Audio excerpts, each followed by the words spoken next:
이번에 이제 김기현 대표님하고 함께 빅데이터 부동산 투자 대전망 2022년, 2023년에 대해서 이제 공동 집필을 한 공동저자 정세윤이라고 하고요. 우선은 주주인이라는 닉네임을 쓰고 있어요. 지금 현재는 리치고 데이터 노우즈 회사에 입사를 해서 B2B 컨설팅이라던가 앱에 이제 탑재되는 기능들을 기획을 했었고, 현재는 컨텐츠 팀장을 맡고 있습니다. 아, 네. 그 리치고가 네. 최근에 이제 유튜브 활동이 하시는데 되게 활발하게 하시는 것 같고, 네. 반응도 굉장히 점점 더 좋아지는 것 같더라고요. 아, 진짜요? 예, 그 중심에 정세윤 팀장님이 있는 게 아닌가. 감사합니다. 그래서 오늘 이 방송을 이렇게 들으시고 정말 되게 부동산 관련해서 되게 귀한 지식과 데이터들을 이렇게 얘기해 주실 텐데, 이 방송도 들으시고 꼭 리치고 유튜브 가서 또 라이브 방송도 많이 하시잖아요. 네. 그것도 많이 시청하시면 너무 좋을 것 같습니다. 아, 네. 감사합니다. 네. 그 이번에 이제 출간하신 책에 보니까, 네. 그 예전부터 되게 부동산 시장에 관심이 되게 많으셨다고. 네. 그런데 이제 투자를 이렇게 하는 데 있어서 그 리치고 프로그램이라고 해야 되나요? 그 네. 소프트웨어를 접하시고 나서 되게 확신을 가지시게 되셨다고 그런 네. 말씀이 적혀 있더라고요. 네. 그 이야기 좀 부탁드리겠습니다. 아, 네. 저는 이제 기존에도 부동산 관련된 회사를 이제 다니고 있었어요. 네. 그 회사에서는 이제 투자에 대한 제안서도 좀 작성을 했었고요. 기본적으로 개발 컨설팅이라던가 이런 보고서를 작성을 했었는데, 물론 이제 그 회사에서도 통계 자료를 가지고 나서 가공을 해서 데이터화해서 이제 표현을 해야 됐었어요. 그러면 생각보다 이제 좀 객관적으로 보일 수도 있는데, 실질적으로는 이제 투자를 받아야 되니까 어느 정도는 좀 유리하게 작성을 할 수밖에 없잖아요. 저는 그래서 이게 좀 정확하게 객관적으로 좀 작성되는 게 맞을까라는 의구심을 계속 품고 있었어요. 근데 이제 그 김기현 대표님은 좀 블로그를 내용을 보면서 이게 생각보다 좀 중립적이고 그리고 되게 체계적이구나 라고 우선은 생각이 많이 들었었고요. 그래서 이제 아시는 분을 통해서 이렇게 리치고에 들어오게 됐고요. 네, 실제로 이제 건설사 분양 유망 지역 리포트를 총괄해서 좀 작성했었던 적이 있었는데요. 이때 이제 그 보고서를 작성하면서 이 데이터들을 분석하니까 실제로도 굉장히 이제 이 데이터를 보면서 시장 흐름이 빨리 바뀌고 있는 것들을 캐치를 할 수 있더라고요. 그래요. 네. 그래서 정말 이게 되게 신기하다. 그리고 실제로도 그걸 통해서 이제 정말 가격이 상승하거나 아니면 시장이 좀 조정받는 걸 볼 수가 있었어요. 네, 그걸 보면서 그 리치고 이제 그 시스템에 대해서 확신을 가지게 되었고, 그리고 이 리치고 시스템에 대해서 확신을 가진 만큼 또 제가 직접 투자를 해서 검증을 해봐야지 남들한테도 이게 좋다라고 얘기를 할 수 있잖아요. 네. 그래서 실제 투자하신 거예요? 네, 와, 그렇구나. 작년에는 이제 이 리치고 시스템을 가지고서 좀 분산 투자를 해봤어요. 원래 제가 가지고 있었던 수도권 내 재개발 물건이 있었는데, 이거를 이제 재작년에 매도하고 12월 달에 그걸 가지고서 실제로 분산 투자를 해봤는데, 제가 투자한 시점 내에서 정말 가격이 바로 상승하거나, 네, 하는 것을 이제 좀 볼 수 있었고, 주변에서도 어떻게 알고 이걸 투자를 하냐고, 이런 얘기도 정말 많이 들었고요. 이거 공개를 해도 괜찮을지 모르겠지만, 순수익률이 우선 거의 600% 이상. 진짜요? 네, 육박해요. 투자금 대비해서요? 네, 투자금 대비해서. 와. 그러면 이거 소액 투자는 보통 요즘에 많이 하시는 소액 투자 하시는 분들께서 수익률 1000% 이상 넘어가. 이렇게 얘기를 하시는 분들도 계시는데, 이제 정말 100만 원 투자해서 1000만 원 이렇게 올라간 건 아니고, 예를 들면 한 2천만 원 정도 투자를 해봤는데, 이게 이제 한 1000%가 되더라. 이런 식으로 검증이 되면서 이거는 다른 분들한테 정말 좀 소개해주고 얘기를 해줘도 정말 괜찮겠구나. 오히려 이 지금 방송을 보면서 굉장히 투자에 좀 혹할 수 있는데, 반대로 보면 요즘에 또 고민이 매도에 대한 고민이 정말 많을 거잖아요. 언제 파느냐. 네, 언제 파느냐. 음. 네, 이런 부분들도 데이터로 이제 좀 확인을 할 수 있다 보니까. 아, 그래요? 네. 그래서, 지금 매도에 대한 부분도 데이터를 보면서 언제 지금 어느 시기에 내가 매도할지 좀 더 이제 결정을 하는데 도움이 많이 되실 거라고 생각이 듭니다. 그러니까 리치고가 지금 점점 더 되게 지금 이제 한 직원분들이 한 70여 분, 80여 분 되지 않나요? 네. 그 갑자기 어. 또 많이 이제 늘어났죠. 그 정세윤 팀장님 외에도 네. 투자를 직접 하시는 직원분들도 많으세요? 당연하죠. 네. 당연하죠. 야, 그렇구나. 네. 되게 좋은 회사 같은데요. 네. 근데 이제 어. 공개를 해도 될지 모르겠지만 그래도 저희가 이 프로그램들을 만드는 이제 개발자분들도 많이 계실 거고요. 그리고 실제로 이제 이 투자에 대해서 고민을 하시는 분들이 정말 많아요. 그래서 저희 이제 회사를 보면요.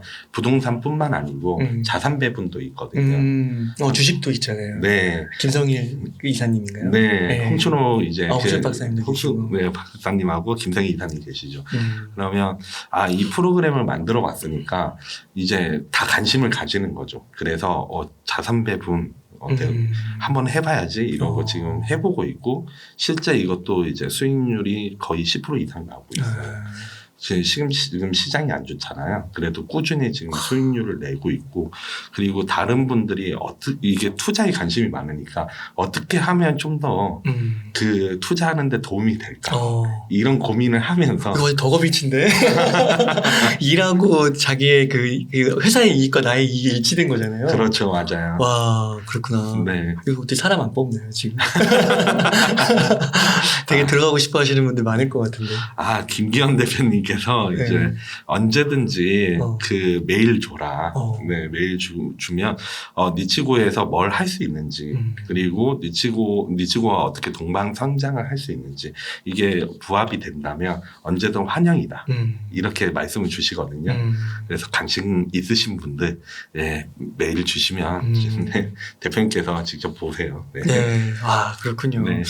그러면 이게 진짜 좀 대단한 게 본인 직원분들이 그러니까 그걸 만드신 분들이 직접 경험을 하고 사실 그 직원분들 70명, 80명 분이 투자를 한다고 해도 뭐 대한민국에 있는 전체 아파트를 커버할 수 있는 건 아니잖아요. 당연하죠. 그래서 그거를 이제 이렇게 서비스로 해서 이제 일반인 분들이나 또 다른 뭐 B2B 그런 비즈니스를 할 수도 있는 건데 어떤 내용이 담겨 있는지가 너무 궁금해요. 그래서 이제 그 부분을 여쭙고 싶은데 우선은 제가 그래서 리치고 그 유튜브 채널 좀 이렇게 들어가서도 보고 책도 보고 이러니까 우선은 딱 눈에 들어왔던 게 지금 좀 부동산 시장에 변곡점이 좀 나타난 것 같다 이런 표현을 좀 쓰시더라고요. 대표님께서도 많이 쓰시고 계시고 저희도 이제 좀 그렇게 판단하고 있죠. 그러세요? 네. 그 이유가 좀 궁금하더라고요. 정확히 얘기를 하면요. 2020년 경에도 충분히 이제 시장이 좋은 곳들이 많이 있었어요. 전국적으로 봐도 좀 많이 있었는데 지금은 그런 이제 지역들이 많이 줄어들었죠, 사실은. 많이 줄어들었고 그 이유는 아무래도 통화량이 많이 풀릴 수밖에 없는 어떤 변수가 있었잖아요. 책 내용에도 나와 있는데 작년 지방에 부동산 투자하는 외지인 비율이 정말 말도 안 되게 증가했더라고요. 네, 거의 한 10% 이상 증가를 했는데 그만큼 이제 부동산의 그 자금도 좀 많이 들어간 상황이고 M2하고 이제 저희가 이제 내부적으로도 통화량이 많이 풀리는 만큼 부동산 가격이 많이 상승할 거다라고 말씀 주시는 분들이 계시잖아요. 그래서 M2라는 이제 그 통화량하고 시가총액, 아파트의 시가총액하고 비교를 해봤는데 아파트의 시가총액이 증가하는 속도가 훨씬 빨라요. 통화량보다. M2보다. 네. 역사적으로 봤을 때 어느 정도 차이가 있는데 지금 훨씬 빠른 거예요? 네, 훨씬 빠르게 올라가고 있어요. 그렇구나. 네, 그래서 이게 지금 말도 안 되게 올라가는 속도이기 때문에 그래서 전반적으로 봤을 때는 좀 비정상적으로 올라간 거죠. 그래서 전반적 분위기는 좀 안 좋다라고 말씀을 드릴 수 있을 것 같아요. 물론 지금 현재 강원도라든가 이런 곳들은 가격이 잘 상승하고 있기 때문에 말을 하는 게 좀 안 맞다라고 생각하시는 분들도 계실 거예요. 분명한 거는 계실 텐데 주요적으로 이제 어느 정도 지금 그 부동산 시장이 주식과는 다르게 거대한 항공모함이라고 김기현 대표님 말씀 주시는데 이게 한 방향으로 가기 시작하면 일정한 방향으로 계속 가게 되거든요. 그래서 이게 갑자기 뭐 노선을 틀거나 이러진 않아요. 근데 지금 계속 이 상승이라는 한 방향으로 계속 가고 있었다면 이제는 좀 그 방향을 반대 방향으로 트는 이 시점에 매우 좀 유사하게 와 있다라고 좀 말씀을 드릴 수 있을 것 같고 그래도 어느 지역들은 아직까지 괜찮은 지역들도 분명히 있어요. 이제 막 상승을 하거나 아니면 이제 좀 중간쯤에 와 있거나 이런 지역들도 있기 때문에 전체가 다 그렇다 이런 건 아니지만 실질적으로 우리가 가장 많이 보고 있는 이 수도권 부동산 시장 이런 것들은 이제 특히 좀 변곡점의 시점에 와 있다라고 좀 볼 수 있을 것 같아요. 그 실제로 요즘에 뉴스를 보면 네. 뭐 어느 지역이 2억이 떨어졌다, 3억이 떨어졌다, 뭐 그런 얘기들이 나오고 네. 실제로 막 그 부동산 유튜버들이 가서 확인하니까 진짜 떨어졌다고 하더라고요. 그러니까 그런 것도 하나의 네. 큰 신호라고 볼 수 있는 건가요? 아무래도 그럴 수 있죠. 그 혹자는 그렇게 얘기하기도 해요. 부동산이 데이터가 보조 지표이다라고 또 생각하시는 분도 정말 많은데요. 저도 거기에 대해서는 좀 공감하고요.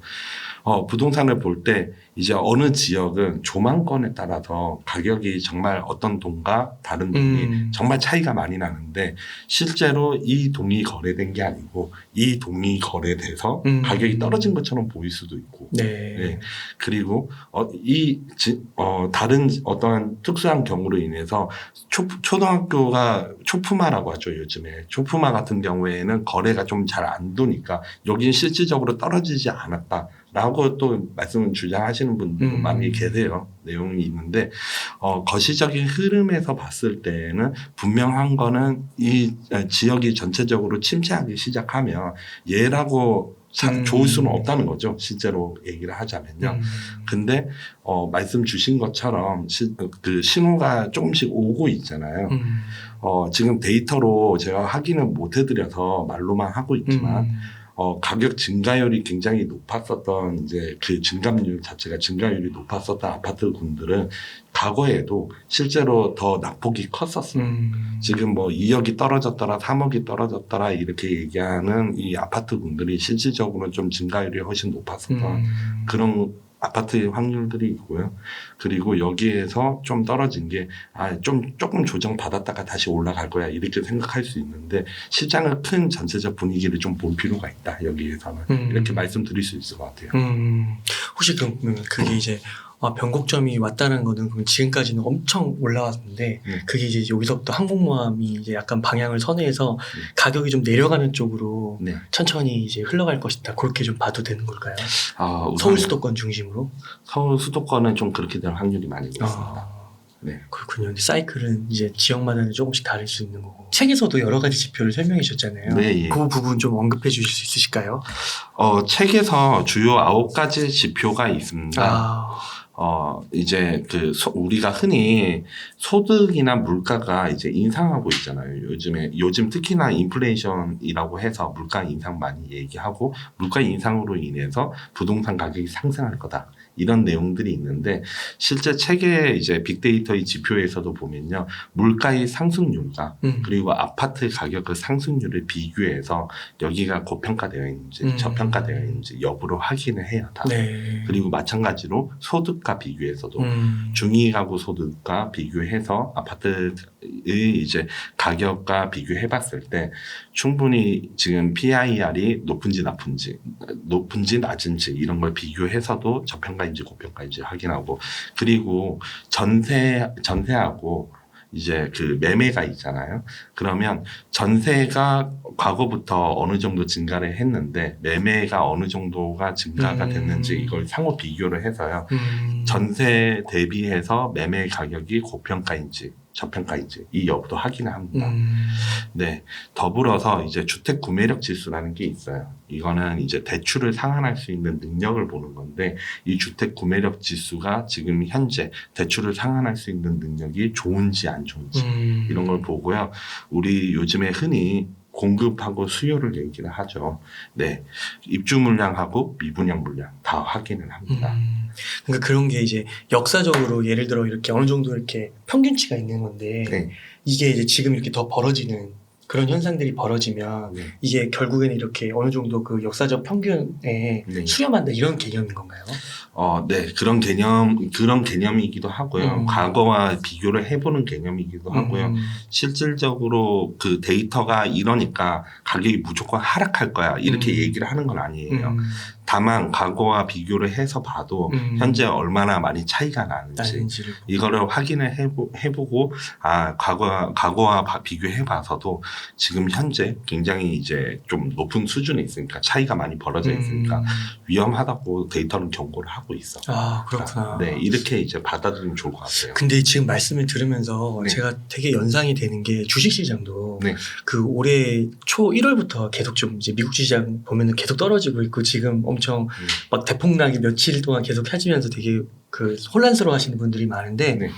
이게 역사적 평균이 예를 들어 그 수치가 뭐 35, 38 요 정도였는데 지금 이제 뭐 그러니까 원래는 역사적 평균이 18이었는데 이게 예를 들어 뭐 25, 30인 거예요.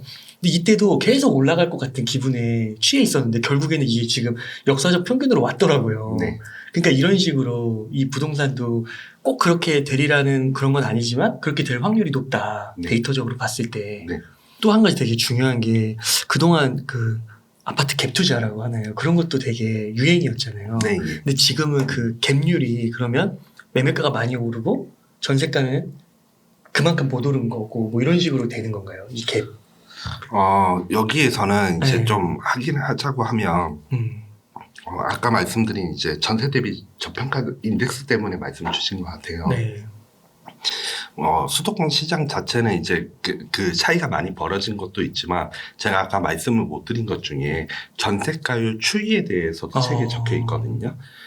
그 전세가율이 그 어느 시점부터 계속 감소하는 시점이 있는데 이때에는 이제 매매하고 전세 가격에 대한 부분이 벌어지기 시작하는 거죠. 그 얘기를 즉슨 이제 매매 수요가 더 많이 있으니 가격에 대한 부분이 매매가 더 상승하기 시작하고 이걸 쫓아가지 못하는 거죠. 전세 가격이. 그러면서 전세가율에 대한 추이가 감소하는데 그러면 매매 수요가 좋을 때에는 계속해서 이게 좀 그 전세가율이 감소할 수 있잖아요. 근데 지금 이 추이가 벌써 한 6년에서 7년 정도가 나와요. 그럼 그동안에 계속 수요가 있어 왔다는 거잖아요. 그렇죠. 그러면 현재 이제 그 보통 전세가율 추이가 5년에서 6년 정도가 감소를 하면 그 이후엔 다시 이제 시장이 좀 좋아지지 않고 조정을 받고 싶기만 하면 다시 이제 패턴이 전세가율이 또 증가하는 추이를 많이 보여왔어요. 근데 지금 현재의 시기를 봐도 이미 그 시기가 어느 정도 도래했다라고 볼 수가 있을 것 같아요. 아, 그게 또 한 5, 6년이 좀 평균이군요. 역사적으로 봤을 때. 아, 그렇군요. 또 그 책에 보니까요. 그 수도권 아파트의 상승과 하락을 정리하면 인사이트를 얻을 수 있다 이렇게 되어 있더라고요. 네.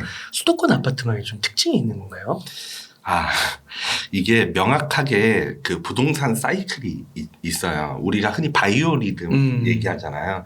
부동산 시장도 예를 들면 공인중개사 공부를 했을 때 부동산 학개론에 보면 부동산 사이클이 다 이제 그 공부를 할 수 있을 거예요. 근데 이 부동산 사이클을 명확하게 이제 수도권에서 볼 수 있다. 이렇게 생각하시면 좋을 것 같고요. 우리 흔히 생각을 했을 때 2017년에 8월 2일에 부동산 대책이 좀 그 이슈가 많이 됐었죠. 이때 사람들 심리는 규제가 이제 시작이 됐으니까 가격이 조정받을 거다. 예, 그렇게 얘기를 하는 그 여론이 정말 많았어요. 맞아요. 맞죠.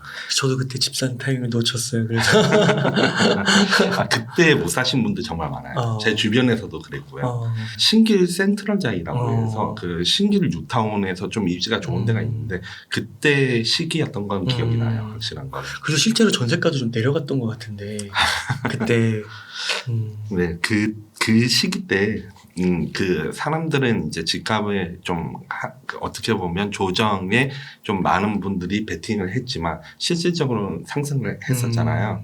이게 부동산 사이클이 한번 상승하는 시점이 있으면 아까 말씀드린 대로 규제와 크게 관련이 없어요. 근데 수도권 같은 경우에는 규제를 걸어도 가장 먼저 걸죠. 보게 되면요. 서울이 특히 먼저 하고. 근데 사이클에서는 상승해야 되는 이 그 시점에서 회복을 지나고 호황기로 가고 있었던 시점이었고요. 그래서 가격이 올라갈 수밖에 없었죠. 그리고 이제 그 사이클의 변곡점이 오는 시기에는 보통 이제 좀 패닉바잉이 많이 일어나요. 근데 이게 역사적으로도 정말 똑같거든요.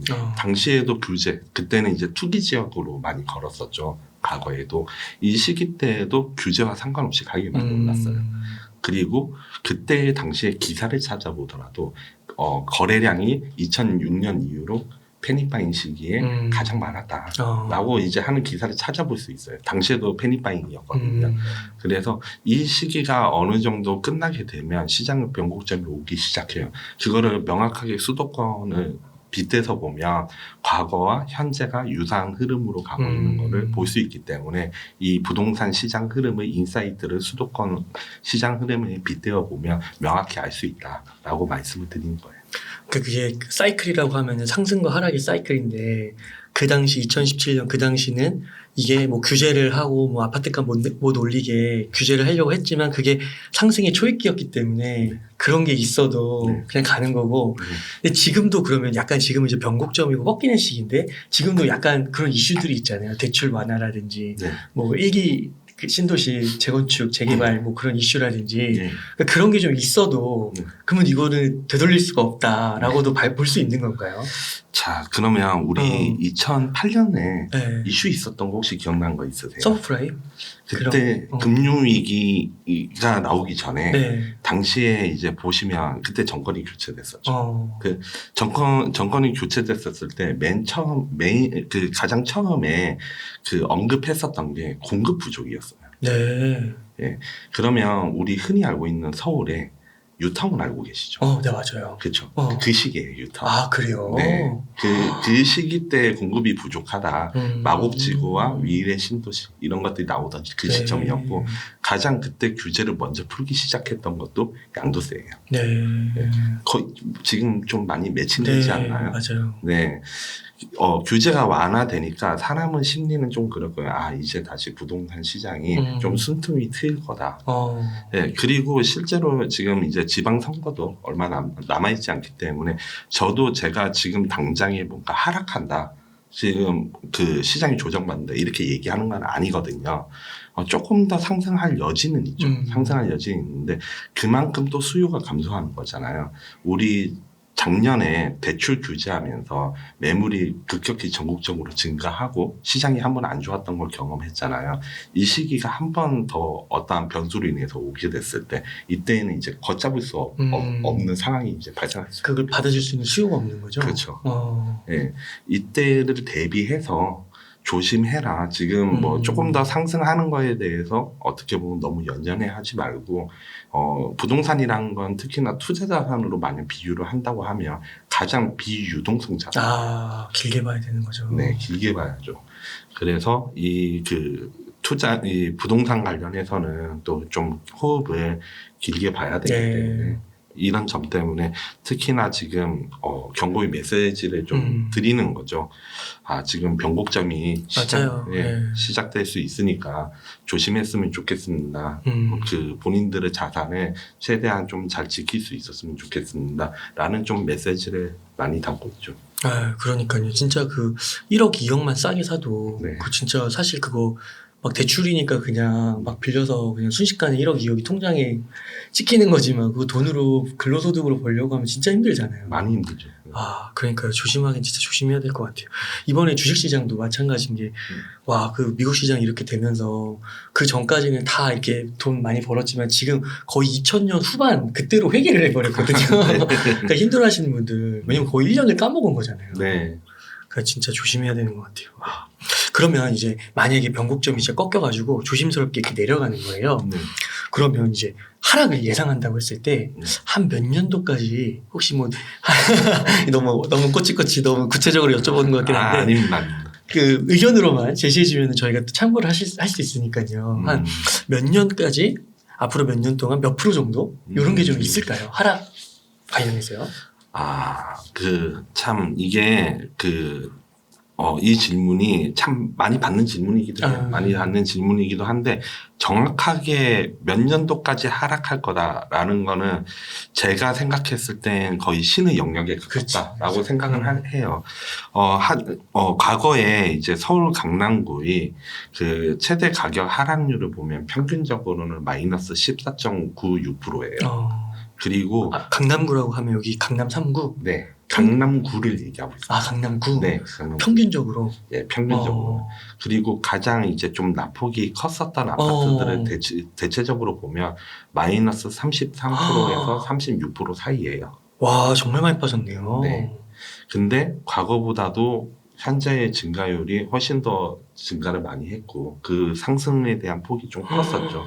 그래서 과거와 비슷하게 시장이 조정받는다고 했을 때에는 물론 천차만별 아파트별로도 천차만별로 나타나긴 하겠지만 그보다는 좀 더 빠질 수 있는 가능성도 있다라고 좀 말씀을 드릴 수는 있을 것 같아요.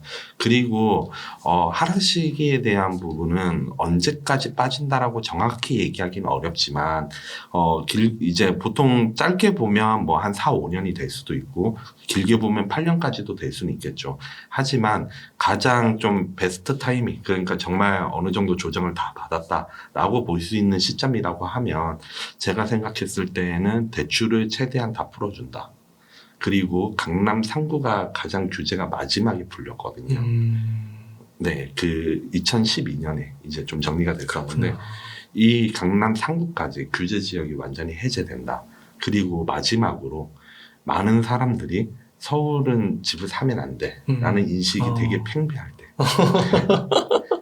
네. 제가 처음 집 살 때 그랬어요. 제가 처음 집을 살 때, 앞서 말씀드렸지만, 부동산과 관련된 회사에 다녔다 했잖아요. 여기가 이제 부동산 학과 중에서도 가장 이제 진짜 좀 내놓으라고 하는 그 학교의 출신 분들이 많이 계셨어요. 했을 때, 제가 처음에 집을 매수를 할 때, 2018년에 서울 집값이 떨어질 거니까 그때 사지 왜 지금 사? 네, 지금 사봤자 좋은 거 없어. 꼭대기야 지금이. 이런 얘기를 정말 많이 들었어요. 2018년이요? 아니, 그때가 2016년입니다. 아. 네. 그때 기사도 그렇게 나왔었어요. 2016년이 서울 최고점이다. 이런 기사도 정말 많이 보면서 집을 매수를 했었어요. 정말 좀 부담스러웠어요. 걱정도 되고. 그래서 제가 입지 분석도 다 하고 여기가 지금 현재 조금씩 상승하고 있는 상황인 것도 다 보고 있었는데 그럼에도 불구하고 집값이 떨어지지만 않았으면 좋겠다. 정말로. 그냥 내가 10년 동안 거주를 여기 해도 되니까 네, 여기 10년 동안 거주할 때 나중에 매도할 때 최소한 내가 샀던 가격보다 뭐 한 2천에서 3천만 원 정도만 좀 더 올라갔었으면 좋겠다. 이렇게 생각하던 그런 시기였어요. 네. 네. 근데 지금은 반대잖아요. 제일 최저가죠, 뭐 그때. 지금 다들 이런 내용에 대해서는 부러워하세요. 근데 지금 제가 서울에 집을 내놨습니다. 제가 거주하고 있는 제 집을. 현재요? 네. 이거 공개하셔도 돼요? 괜찮습니다. 네. 괜찮아요. 네. 저희 입주민분들도 알고 계시는 분이에요. 네. 서울에 집을 내놨어요. 후레니 TV에서 참고로 얘기했습니다. 네. 집을 내놨는데 대부분의 분들이 그래요. 서울 너 거주를 하고 있는데 왜 집을 내놨어? 서울 지금 팔면 너무 아깝지 않겠어? 너 갈 데는 있어? 이렇게 얘기를 해요. 네. 그 심리적으로 보면요. 주변에 있는 분들이 제가 이거 이 행동하고 정확히 반대로 얘기를 해요. 네. 지금 그리고 작년에 제가 좀 분산 투자를 한번 해봤다고 했었잖아요. 이럴 때에도 너 거기 왜 사? 그런데 이제 굳이 이런 데서 가격이 오르겠어. 이런 네. 그리고 3, 4개월 후쯤 되면 어떻게 알고 사냐. 이런 내용들이 좀 다반사예요. 네. 다반사다 보니까. 근데 되게 조곤조곤 얘기하시면서 네. 되게 엄청난 결단들을 얘기하시는 것 같아요. 와, 아무렇지도 않은 듯이 얘기하는데 진짜 이 큰일이잖아요. 네. 내 집을 그렇게 처리를 하시는 건데. 네. 네. 와이프랑 협의됐어요. 네. 협의됐고요. 네. 이제 지금 좀 그런 거죠. 그래서 그 가격의 하락 시점이 정확히 언제까지라고 얘기하는 거는 그거는 이제 저는 좀 생각할 때 너무 강하게 확신해서 얘기하기보다는 그래도 많은 분들이 자산의 부피가 가장 큰 상품에 해당이 되잖아요. 그렇죠. 그래서 궁금해 하실 수는 있지만 솔직하게 말씀을 드리고 싶어요. 하지만 누구나 주변에서 서울 같은 경우에는 투자 가치가 없고 정부에서도 규제를 다 완화해 줬고 네, 내가 충분히 내가 버는 소득으로 대출을 감당하면서 서울에 있는 집을 살 수 있는 그 시점이 됐을 때 그때가 최고로 가격이 많이 하락했을 때 조정을 받았을 때 이때의 시점이 아닐까 싶어요. 와, 그러니까 그 2016년에 그런 얘기를 들으실 때, 네. 그러니까 그 주변에서 하셨던 분들이 그냥 일반인 분들이 아니라 어떻게 보면 부동산에서 교육을 잘 받으신 분이라는 거잖아요. 네, 전문가분들. 네. 그러니까 그런 분들조차도 그렇게 이야기를 하셨다는 거잖아요. 네. 그러면 그 당시에는 네. 그런 집을 그래도 사야겠다라고 그런 외압에도 불구하고 사야겠다고 결정하신 거는 네. 확신이 있으셨던 거예요? 아니면은 네. 어느 정도는 확신이 있으셨던 거예요? 아무리 2, 3천 오르는 게 좋다고 해도 네. 이게 못 살 수도 있잖아요. 그럴 수도 있죠. 분명히 그럴 수도 있는데 필요가 있으셨어요? 네, 저는 이제 거주 쪽에 비중을 많이 뒀어요. 요즘에 좀 정말 한 2년에서 3년 동안에 사람들의 인식이 정말 많이 바뀐 것 같은데 제가 2016년에 집을 사면서 커뮤니티를 그때부터 봤어요. 부동산 커뮤니티를요. 물론 이제 그 전에 바이럴 마케팅이라든가 서울의 미분양 물량 그러니까 그 2호선이 역세권인데도 제가 홍보를 하는데 집이 안 팔려요. 이런 시기도 봤었어요. 예전에. 진짜요? 네. 문정에 지식산업센터가 비싼 거 아시죠? 네, 지금 엄청 올랐잖아요. 네. 거기에 이제 문정역 근처에 있는데 여기 있는 지식산업센터 분양한 것도 홍보를 해봤어요. 아파트형 공장이었거든요. 네. 네. 해봤는데 잘 안 돼요. 와. 그런 시기도 다 경험을 하면서 와, 거기도 안 돼요? 네, 그때 당시엔 그랬어요. 그때 아마 평당 한 7, 800 정도였을 거예요. 와. 네, 그때 당시에 해봤는데 이게 제가 홍보비를 좀 받는 게 부담스러울 정도였어요. 정말로요. 잘 되진 않았어요. 지금 와서는 무슨 소리냐 그때 잘 됐다 이럴 수 있는데 항상 제가 그런 얘기를 너무 많이 들어요. 제 집 근처에도 제가 그 과거에 시흥시에 살았는데 시흥시 앞에 이제 백오 신도시 제가 사는데 바로 옆이었거든요. 걸어서 이제 5분 거리인데 보고 있는데 이 백오 신도시가 마이너스 P가 있을 때가 있었어요. 근데 중요한 건 거기에 마이너스 P가 없었다. 너 왜 거짓말하냐? 이런 얘기를 많이 했었단 말이에요. 그래요. 그 지난 이제 역사는 많은 사람들 머릿속에서 많이 잊혀지더라고요. 그래서 이 얘기를 하는 이유가요. 그 당시에 이제 2019년 이럴 때에는 투자의 목적보다도 그래도 그 내가 샀을 때 떨어지지만 않았으면 좋겠어. 근데 내가 거주는 필요해. 그래서 여기 입지 분석을 좀 해주고 여기가 안전한지 아닌지를 좀 많이 봐줘. 이런 분들이 정말 많았어요 당시에는. 근데 지금은 그렇지 않아요. 이렇게 봐줬으면 좋겠다고 하지만 내심의 의사가 가격이 좀 많이 올라갔으면 좋겠다는 이 비중도 굉장히 커졌어요. 생각보다도. 네, 제가 이 말씀을 드리면서도 좀 생각을 하지만, 네.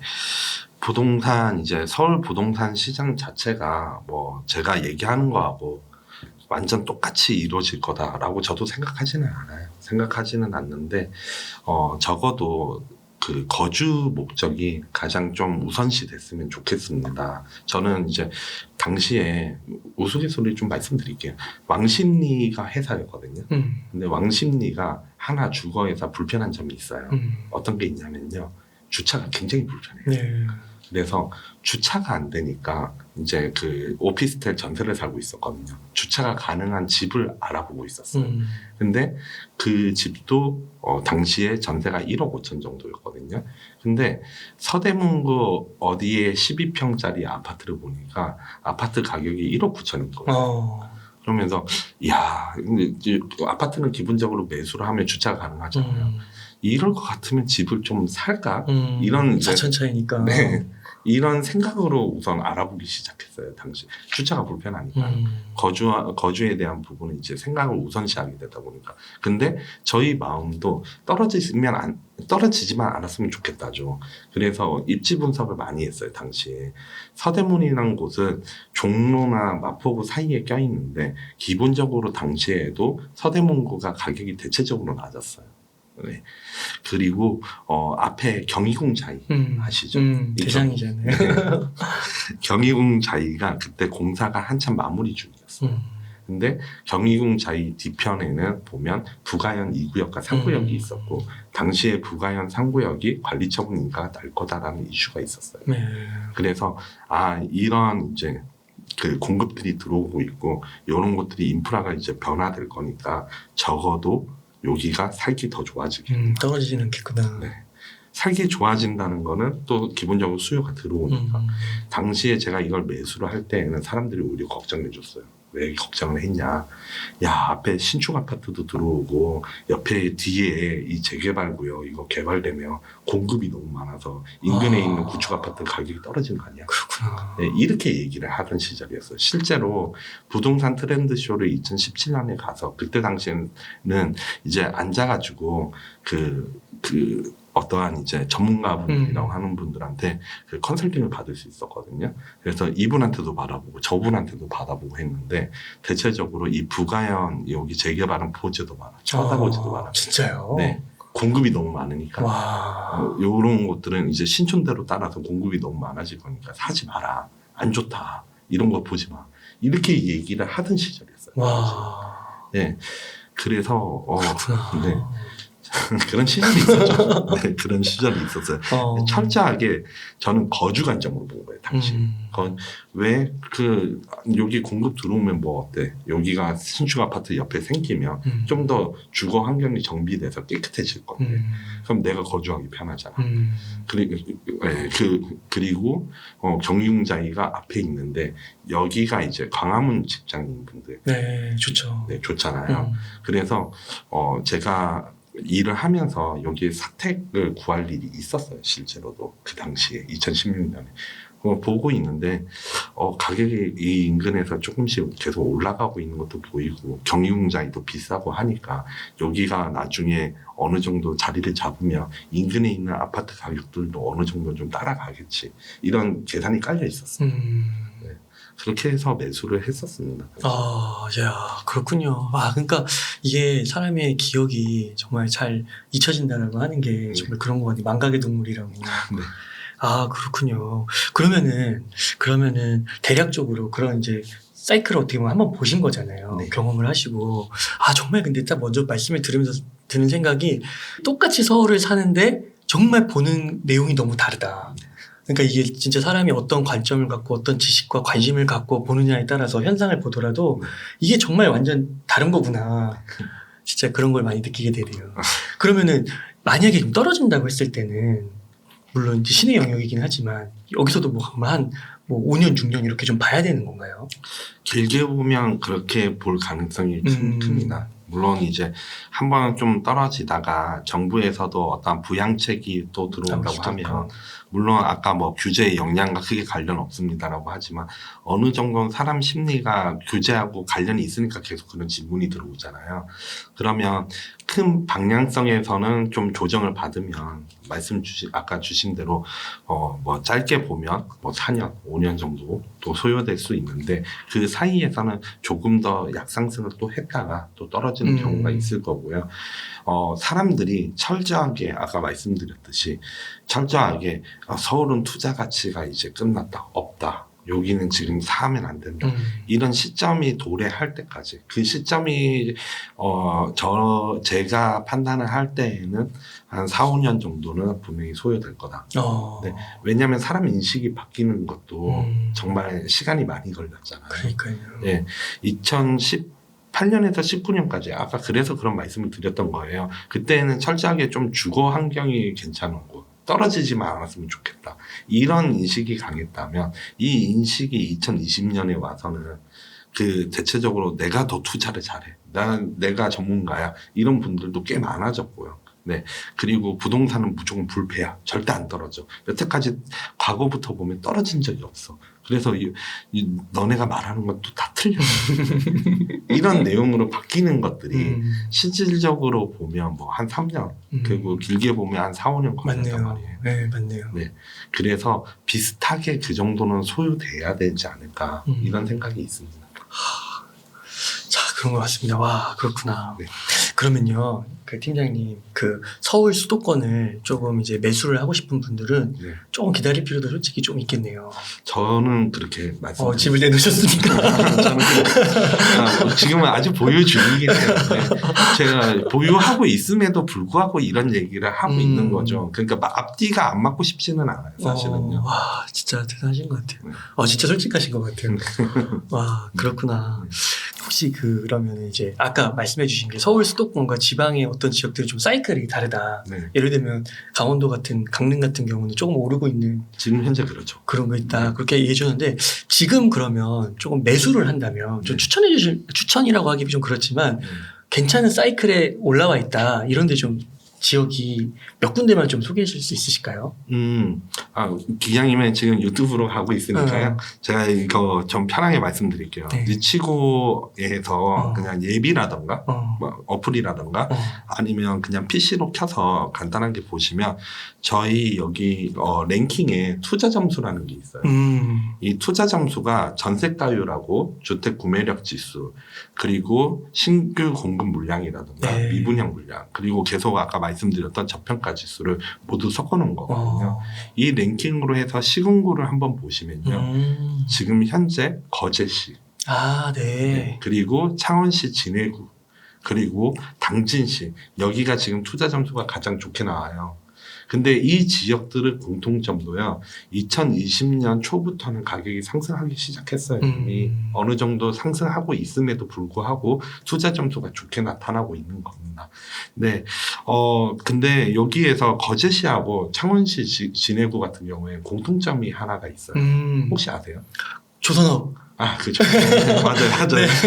조선업이요. 네. 조선업 기반이에요. 네. 창원시 진해구는 지금 어떻게 보면 부동산을 뭔가 이제 그 다양한 어떠한 데이터를 활용해서 다양한 이제 프로테크 회사의 제품들을 사용하면서 보시는 분들은 아마 창원시 진해구를 좀 많이 보실 거예요, 사실은요. 왜냐하면 지금 전세나 매매 시세 증감률이 증가 속도가 좀 빠르게 올라가고 있거든요.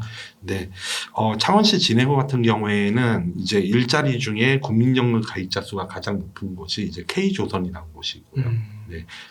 마찬가지로 이제 조선 기반입니다. 그리고 거제시 같은 경우에는 삼성중공업과 대우조선해양이 있습니다. 네. 이 지역들은 공통적으로 시기가 조선업이 좀 안 좋아졌을 때, 침체했을 때 가격이 많이 이제 좀 시장이 조정을 받았었죠.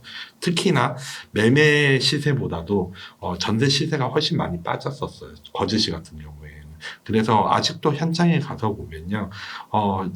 지금 그 거주하시는 분들 입장에서는 지금 집을 파는 게 너무 행복해 하시더라고요. 분명히 분양 받았던 가격보다도 더 낮게 파는데. 시달리신 거구나. 굉장히 시달렸죠. 그렇구나. 네. 지금 이제 조선업 관련해서는 시기가 좋아지고 있어요. 기사도 찾아보면 많이 나오는데, 2020년, 2021년, 그리고 현재 이 1분기 시점에서도 세계 선박 수주량은 1위예요, 우리나라가. 네. 그리고, 이제 선박을 수주를 했으면 건조를 해야 되죠. 근데 건조할 인력들을 예전에 고용 해고를 굉장히 많이 했습니다. 그래서 올해 하반기에 생산 인력이 부족한 인력이 대략적으로 9,500에서 10,000명 정도 된대요. 이 인력들에 대해서 채용이 계속 들어와 줘야 되고 물론 뭐 어떤 분들은 헤비테이 지급 방식이라 그래서 건조하고 나서 나중에 지급받는 부분이 2013년에 도입이 됐고 그리고 요즘에는 해외 업체한테 외주로 이제 외주로 해서 발주를 하기 때문에 그래서 생산 인력을 많이 뽑진 않을 거다라고 하는데 아니에요. 그거는 물론 그 말이 틀렸다라고 얘기하는 건 아니고요. 제가 말씀드리고 싶은 거는 기본적으로 생산하는데 필요한 인력들이 지금 부족한 상황이기 때문에 이 인력들이 하반기에는 전반적으로 계속 채용이 되고 또 대우를 해줘야지 들어오겠죠.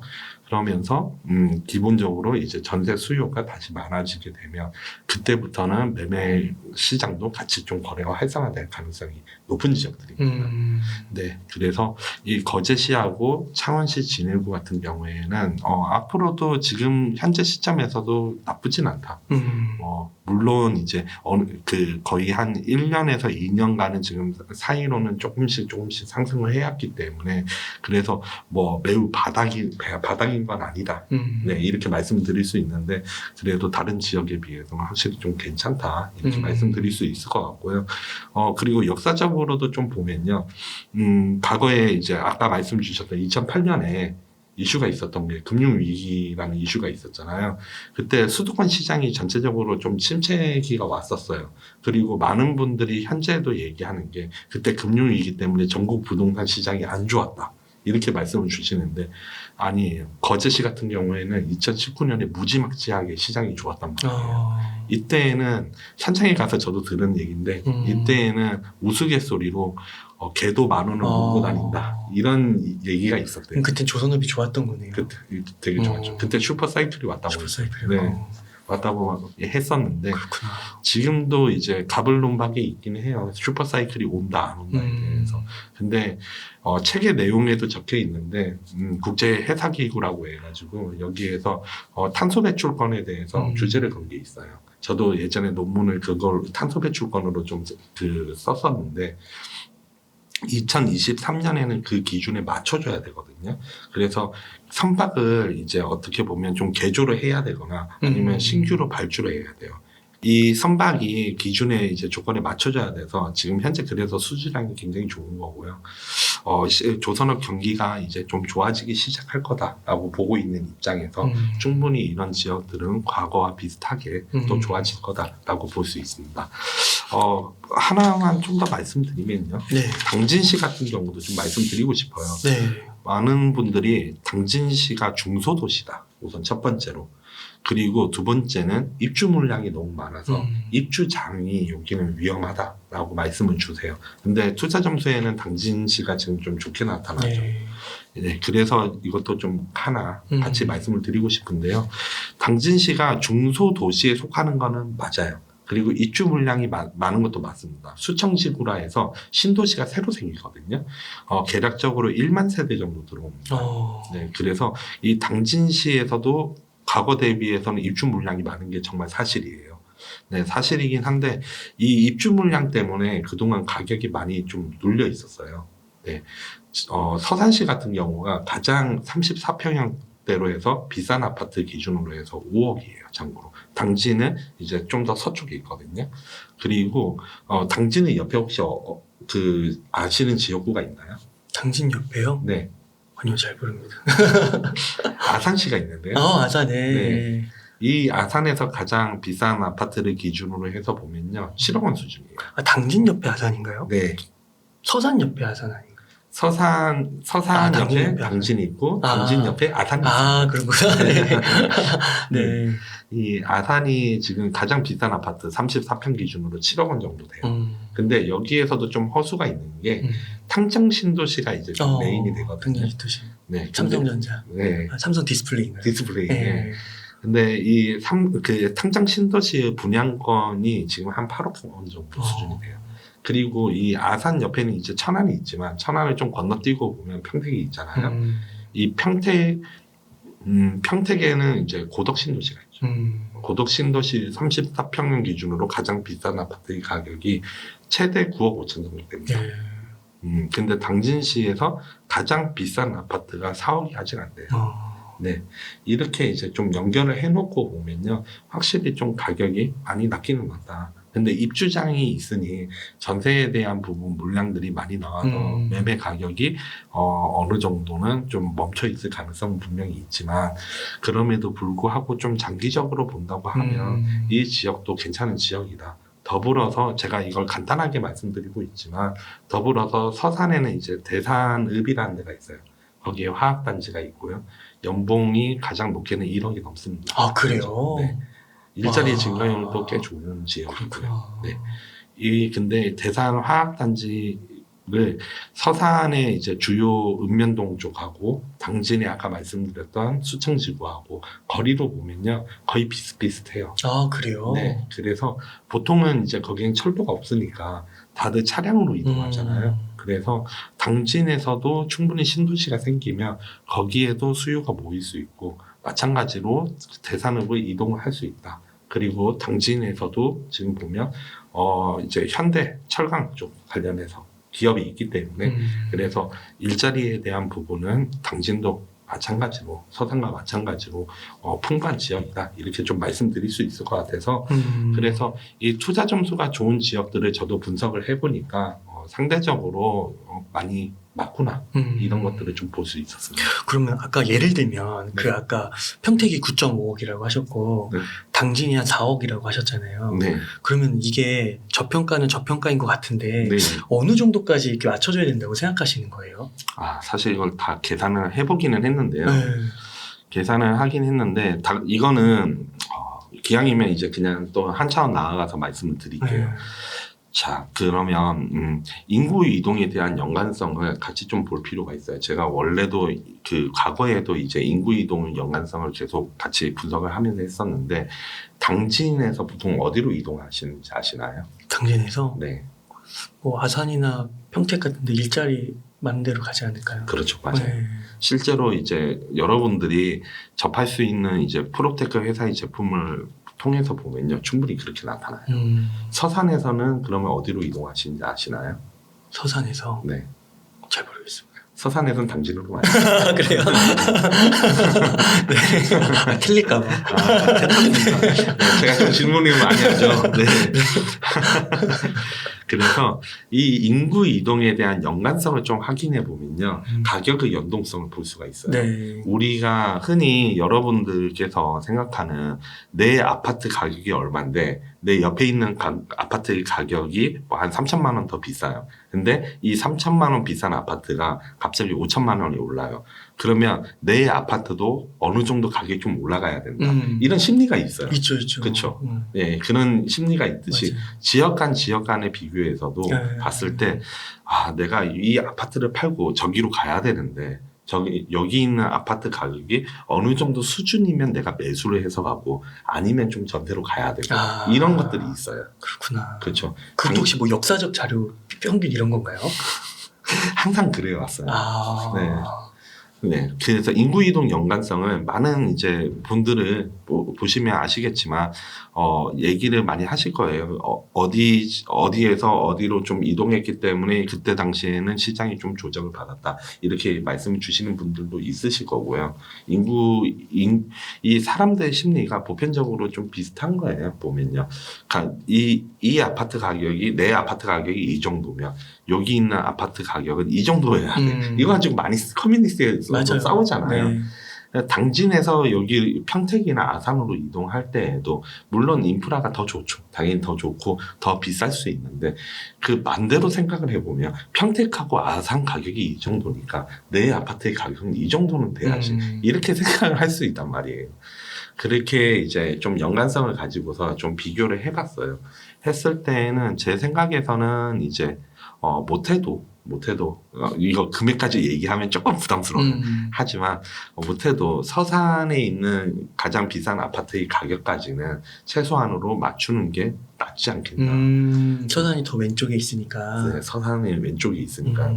서산이 뭐 나쁘다는 얘기를 하는 건 아니에요. 그렇죠, 네, 그렇죠. 참고로 저도 서산에 투자를 했습니다. 네. 근데 그거 서산 얘기하시니까 이거 이번에 이제 2022, 2023 대전방 쓰셨는데 네.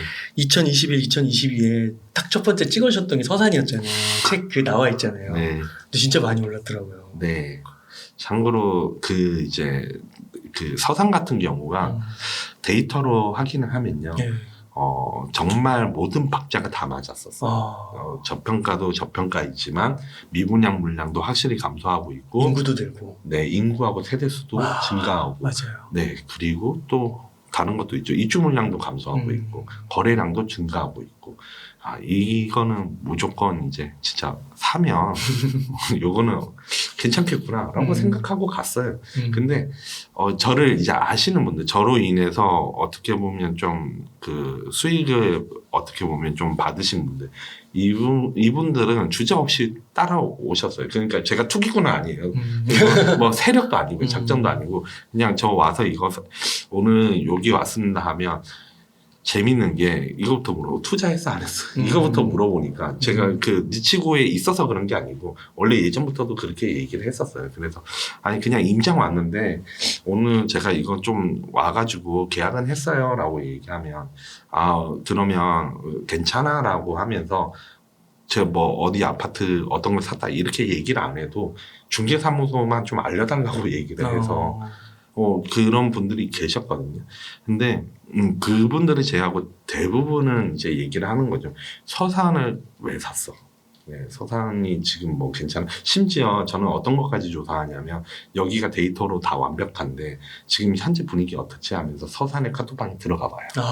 그 커뮤니티도 다 찾아보고 해서 보고 있으면 그 당시가 2020년 12월인데 싸우고 있어요. 사람들이. 뭔 이런 시골 동네에 집값이 오른다고. 아니야 여기 지금 괜찮아 이러면 거주하시는 분들은 이렇게 얘기하죠. 뭐 개발고제 있어요 여기? 개발고제도 없는데 이거 뭐 올라가겠어요? 좀 저는 아닌 것 같은데 이런 얘기가 정말 많았거든요. 보면서 아직까지는 괜찮구나 이러면서 이제 들어가는 거군요. 네. 그러니까 그게 이제 만약에 뭐 많이 들어왔다 하고 뭐 올라갔다고 하면 또 이제 그 여론이 이제 싸우질 않으니까 네. 그렇게 되는 거군요. 네. 네. 그렇게 해서 이제 그런 식으로 이제 이렇게 평가를 해가지고 네. 당진이 괜찮다 그렇게 얘기를 해주시는 거고. 당시에는 말씀드리는 대로 입주장 많이 말씀 주시는데 물론 입주장 올 수는 있어요. 제가 그거는 분명히 리스크예요. 그거는 리스크인데 그럼에도 불구하고 장기적으로 좀 봤을 때 쉽게 말하면 여기 수도권 시장이 안 좋아진다는 가정이 있을 때 다른 어떠한 이제 자산에 내가 만약에 어느 정도는 좀 투자는 계속 하고 싶고 라고 봤었을 때 최소한 뭐 한 3, 4년 정도 가져가기에는 이렇게 나쁘진 않다. 이 지역이 이렇게 좀 볼 수 있을 것 같아요. 그러면은 그 지역이 괜찮다 싶으면 대장을 사는 건가요? 보통은 그렇죠. 보통은 이제 그렇게 이제 좀 대장으로 해서 아까 제가 말씀드렸는데 그냥 모든 걸 좀 더 편하게 오픈할게요. 서산 같은 경우가 그 지역에서 예천동이라는 데가 가장 좀 사람들이 선호하는 지역이고요. 여기에서도 이제 가장 선호하는 아파트가 있을 거잖아요. 이 아파트를 이제 그 투자하러 간 건데 이 아파트가 매수할 물건이 없더라고요. 진짜요? 네. 그때 정확히 1월 1일에 전화하고 1월 2일에 매수를 했는데요. 네, 없더라고요. 그래서, 저는 이거 아니면 안 살 건데요. 라고 얘기를 하고 있는데, 그 바로 옆에 있는 아파트인데, 연식도 비슷한데, 이 아파트는, 그냥 매매가가 2억 8천인데, 전세가도 2억 8천이에요. 이렇게 얘기를 하니까, 그래요? 그러면 한번 가서 보시죠. 이러면서 이제 가서 보고 나서, 바다 조망이 나오는 곳, 이제, 그리고 그 사람들이 선호하는 동, 층수나 이제 동이 좀 좋고 한 대를 이제 투자를 했는데 그게 2천만 원 정도 들어간 거예요. 네. 그러시군요. 지금 이렇게 말씀을 해주셨지만 제 책을 통해서 보면은 진짜 여기까지 이제 좋게 보시는 지역을 이제 나오기까지 굉장히 탄탄한 논리로 자료와 데이터로 이게 증명해 가시는 거잖아요. 네. 그래서 책을 통해서 꼭 한번 확인해 보시고 리치고 앱도 한번 들어가셔가지고 진짜 지금 설명해 주신 거는 진짜 중요한 부분만 짚어주신 거라는 거 꼭 참고하시면 좋을 것 같습니다. 그러면 팀장님 혹시 지금 좀 위험한 지역도 좀 언급해 줄 수 있으실까요? 위험한 지역이요? 네. 네. 위험한 지역을 좀 말씀드리면요. 네. 이미 이제 좀 변화가 나타나고 있는 지역이죠. 대구하고 그리고 세종 그리고 대전이 될 수 있을 것 같아요. 그 신문에 계속 나오더라고요. 네, 신문에 계속 나오죠. 맞아요. 근데 대표님도 그랬지만요. 김기현 대표님도 그랬는데 2021년 초에 이미 대구가 위험하다고 계속 알리고 있었어요. 그러셨어요? 네.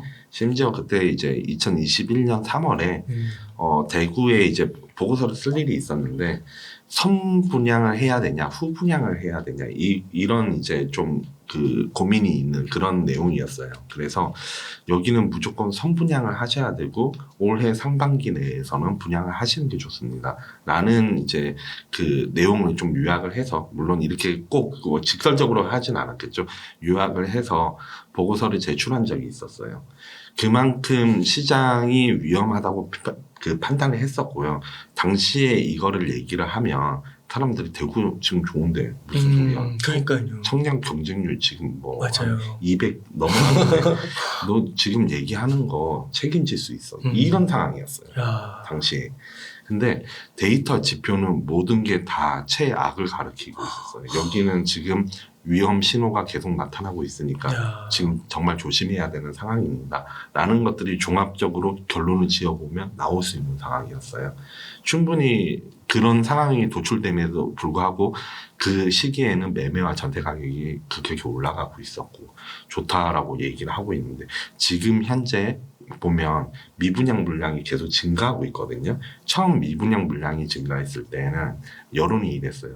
거기는 입지가 안 좋아서 미분양 물량이 많이 난 거야.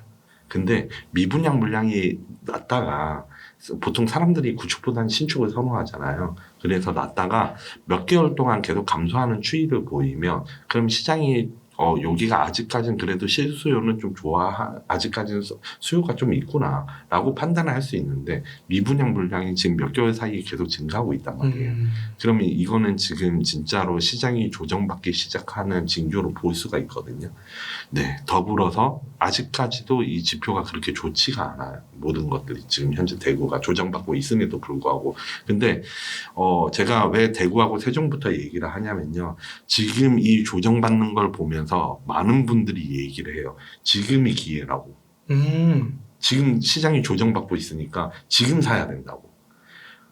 네. 제가 말씀드릴 수 있는 거는 절대 그런 생각 하지 않았으면 좋겠어요. 그런 여론에 휩쓸려가지고 다른 분들도 혹여나 그런가? 진짜 그런 것 같네? 라고 생각하면서 접근하진 않으셨으면 좋겠다. 이런 바람에서 먼저 말씀드리는 거거든요.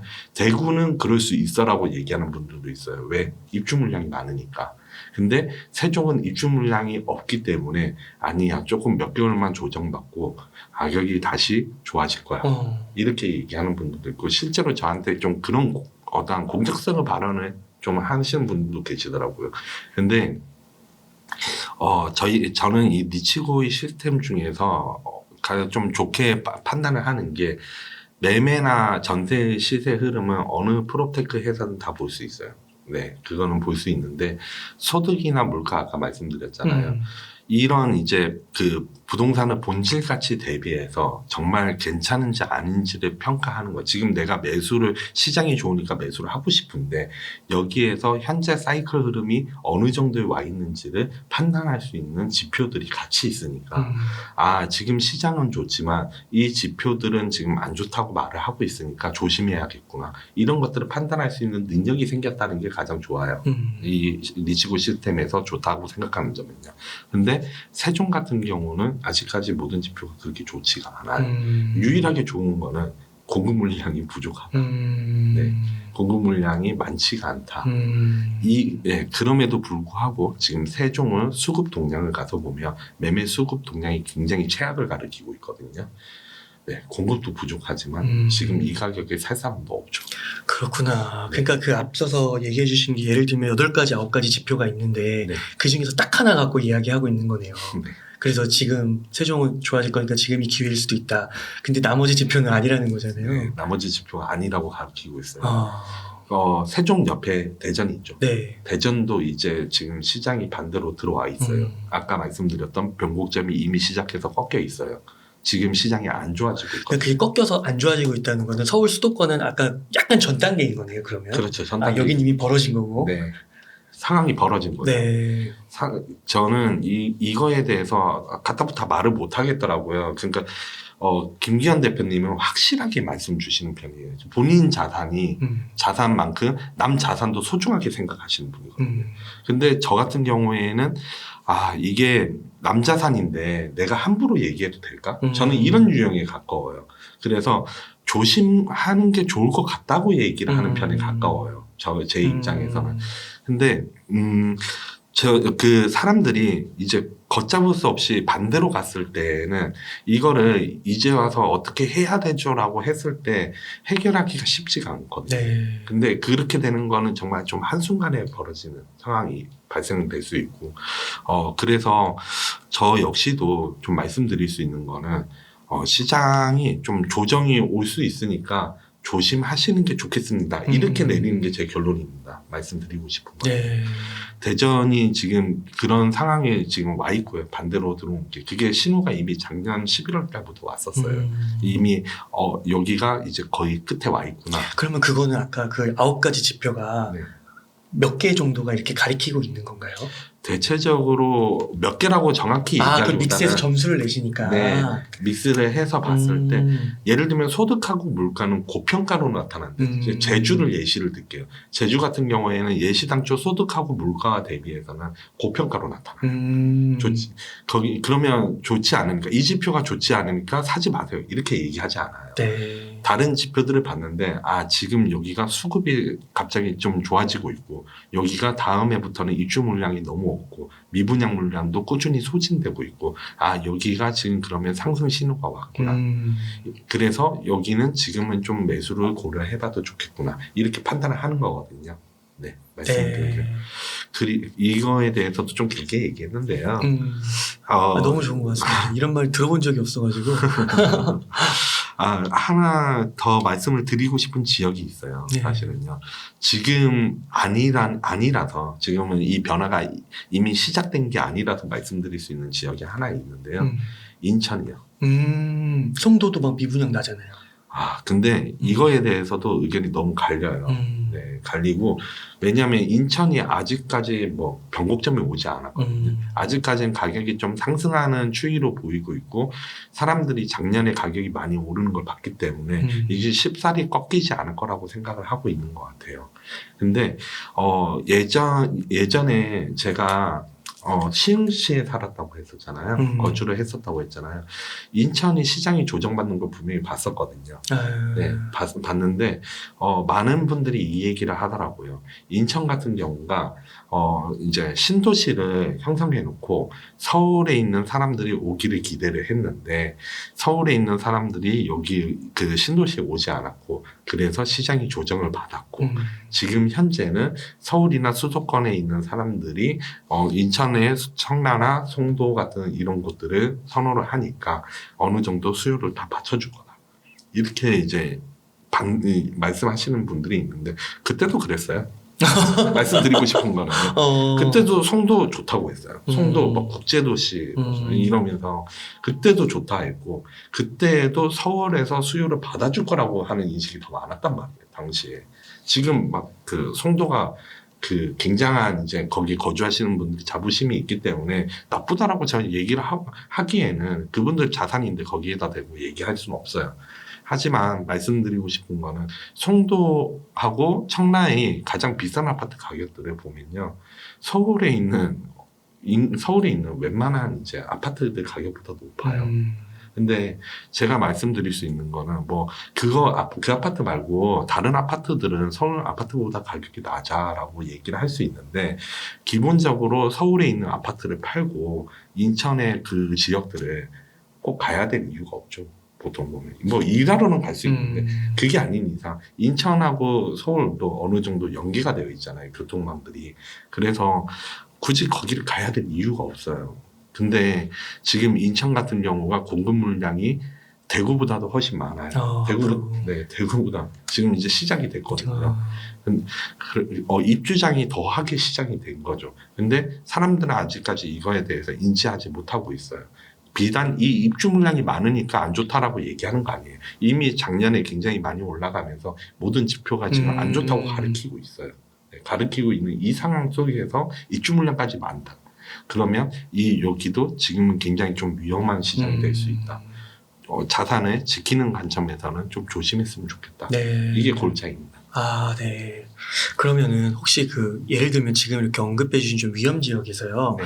예를 들어 분양을 해서 청약을 해서 들어간다고 하면 한 20-30% 싸게 들어가잖아요. 그런 거는 좀 괜찮다고 볼 수 있을까요? 참 이거 어려워지네. 네. 왜냐면 이거는 좀 질문을 받아봤어요. 물론 음. 질문을 받아본 내용이고요. 청약 같은 경우 최근에 이제 검단 신도시에 분양하는 것들을 많이 물어보시더라고요. 실제로도요. 근데 분양가가 그렇게 싼 거는 아니었어요. 사실은요. 분양가가 뭐 20%에서 30% 싸다라고 얘기하지만 실질적으로 분양가를 책정을 할 때는 주변 시세의 한 10% 정도 좀 가격이 낮은 수준으로 해서 분양을 해요, 보통은. 그리고 특히나 조합 같은 경우에는 만약에 재개발이나 재건축 조합 같은 경우에는 최대한 분양가를 좀 높여서 예, 해야지 추가 분담금이 안 들어가니까 이 정도 좀 원할 거잖아요. 있을 때. 그래서 분양가가 매우 낮다라고 얘기하기는 참 어려운 부분이 있어요. 근데 제가 여기 이제 옹달 대표님 여기 유튜브에 나온 게 좀 이 내용은 삭제가 안 됐으면 좋겠는데요. 네. 말씀을 드리고 싶은 거는 대표님하고 저하고 스탠스가 다르지 않아요. 왜 저도 큰 골자에서는 김기현 대표님을 존경하고 존중하고 그리고 대표님의 의견과 저희 의견이 완전 다르지는 않은데 어떤 부분에서 계속 다르다라는 의견이 많이 나오거든요. 말씀드리고 싶은 거는 제가 미시적으로 시장을 계속 이 변화되는 흐름이 지금 어떻게 보면 시장이 상승하는 기미에 보이고 있는데 여기 하락할 거니까 위험해요라고 얘기를 안 하는 거는 지금 현재 상황은 이렇지만 위험하니까 나중에 여기에서 수요가 감소하게 됐을 때는 하락할 시장이 조정받을 위험이 있으니까 조심해라. 이런 부분이 좀 돌아서 얘기하는 좀 두리뭉실하게 얘기하는 이 부분이 좀 다른 거거든요. 얘기를 하고자 하는 게. 근데 무주택자분들 입장에서는 이러거나 저러거나 지금 집을 사고 싶을 거예요. 분명한 거는. 내 거주할 집 하나 내가 지금 사고 싶다는데 왜 사지 말라 그래. 이런 내용이 좀 골자가 될 거란 말이에요. 그래서 제가 얘기하는 방향에서 말씀드린 게 있어요. 무주택자면 내가 거기에 진짜 거주해도 괜찮고 거주 환경이 좋고 내가 거기 10년 이상 살아도 괜찮을 것 같으면 매수하세요. 네, 그거 가지고 제가 사지 마라 이렇게 얘기하는 거는 제가 잘못됐다고 저는 생각을 하는 편이에요. 다만 10년이란 기간 동안에 제가 그래서 앞서도 제 경험으로 말씀을 드린 거거든요. 10년 동안에 가격이 안 오르더라도 내 거주에 대한 내 만족도가 높다라고 하면 그러면 그냥 매수를 하고 청약을 받아도 되죠. 그런 분들 많지 않을 것 같은데요. 겉으로는 그렇게 얘기하셔도 네. 막상 현실로 닥치면 그렇게 안 하실 것 같은데요. 네, 그렇죠. 사실 저희 옹당 대표님도 옹구 대표님도 만약에 서울 내에서 집을 한 채 산다고 하면 어디를 사고 싶으세요? 저 이쪽 강남 3구 사고 싶죠. 그렇죠. 네. 네. 누구나 근데 지금 만약에 물어보면 거의 100에 90은 그런 얘기를 할 거예요. 그렇죠. 저 역시도 마찬가지거든요. 강남 3구에 살고 싶습니다. 네. 근데 강남 3구에 살기 위해서는 내가 부동산으로 만약에 그 자산을 불린다 했을 때 강남 3구와 내가 거주하고 있는 지역 여기가 사실 가격 차이가 더 벌어지면 벌어지지. 이게 내가 가지고 있는 부동산 자산이 상승을 하면 주변에 있는 것들도 다 상승하잖아요, 사실은. 그러면 강남 3구로 들어가기 위해서는 자산이 더 필요하잖아요. 그렇죠. 그러면 내가 이 강남 3구에 만약 진짜 거주를 하고 싶다 했을 때는 시간이랑 기회 비용을 잘 살려야 된단 말이에요. 그건 맞잖아요. 그래서 자산을 불려가지고 내가 정말 거주하고 싶은데 가고 싶다고 하면 그때는 이런 메시지들을 좀 귀담아 들으셨으면 좋겠고요. 다만 정말로 나는 그럼에도 불구하고 내가 여기에 살기를 원하고 내가 거주하고 싶은데 아까 청약이라든가 이런 거 받으면 괜찮겠냐 했을 때 그거까지 나쁘다라고 얘기하고 싶지는 않습니다. 예. 거주 환경이 본인한테 윤택하고 좋아지고 하면 거주하다가 어느 정도 또 가격이 신도시가 또 안정화되면서 오르면 그럴 때는 또 팔고 다른 데로 고민해 볼 수도 있는 거고요. 이런 관점에서 봤을 때는 하지 마라 이렇게 얘기하기 좀 그렇네요. 그러니까 진짜 솔직하게 자신에게 물어보고 네. 그 부분에 대해서 결정을 하면 좋을 것 같아요. 진짜 그럴 수도 있죠. 정말 뭐 자녀들이 학교 가야 되고 맞아요. 학교 좋은 데 보내고 싶고 네. 그래서 뭐 내가 뭐 몇 억 더 주고서라도 비싸도 상관없다. 어차피 난 거기서 평생 살 건데 이러면 가야 되긴 하는데 또 이제 진짜 현실로 닥치면 그게 진짜 마음이 다르잖아요. 맞아요. 진짜 그렇더라고요. 네, 주식 투자도 마찬가지인 게 다 장기 투자한다고 주식 샀다가 지금처럼 하락한다고 하면 다 흔들리잖아요. 제가 이렇게 말씀을 드리고는 있지만 부동산 시장이 좋지 않을 때 제가 홍보를 많이 했어요. 사람들이 다 똑같아요. 정말로 시장이 안 좋을 때는 내가 10년을 바라보고 이제 그거 매수를 했는데 그럼에도 불구하고 나 이거 맞아요. 팔아야 돼? 네. 나 어떻게 해야 그 돼? 멘탈 못 잡아요. 네. 멘탈 흔들리는 거 많이 봤어요. 맞아요. 네. 저는 그래서 이제 김기현 대표님께서 정말 솔직하다라고 전 말씀드릴 수 있을 것 같아요. 내 자산이 진짜 남 자산이 내 자산이라고 생각하고 말씀하는 사람들은 전 여태까지 본 적 없어요. 네. 근데 네. 그렇구나. 근데 저는 지금 제 팀장님께서 얘기해 주면서 되게 분명해진 게 네. 다른 이렇게 부동산 재테크 유튜버들도 보면 네. 내 집 마련은 어느 순간에 사도 정답이다라고 얘기하시는 분들도 있으시잖아요. 네. 근데 그 말을 제가 처음에 딱 들었을 때는 그래도 몇 억을 더 비싸게 주고 사면은 그리고 만약에 그때 이후로 하락이 오면 한 최소 뭐 5년에서 10년은 마음고생할 수 있는데 그때도 2008년부터 많이 떨어지다가 거의 2016년 가서야 여기 용인이나 이런 쪽은 올라오잖아요. 네, 맞아요. 회복해서. 그러니까 그런 거 보면은 와, 그 마음고생이 정말 심할 텐데 그러니까 이게 원점만 회복되면 바로 팔아버렸는데 그 이후에 또 날아가게 되잖아요. 맞아요. 그걸 또 못 가져가는 거잖아요. 맞아요. 그래서 어떻게 저렇게 얘기를 하나 싶었는데 오늘 말씀을 들으니까 이 두 가지가 요런 입장과 이런 입장이 요래서 내 집 마련에 이런 차원에서는 말리지 않고 살 수도 있다라고 얘기해 주시니까 더 많이 이해가 되는 것 같아요. 감사합니다.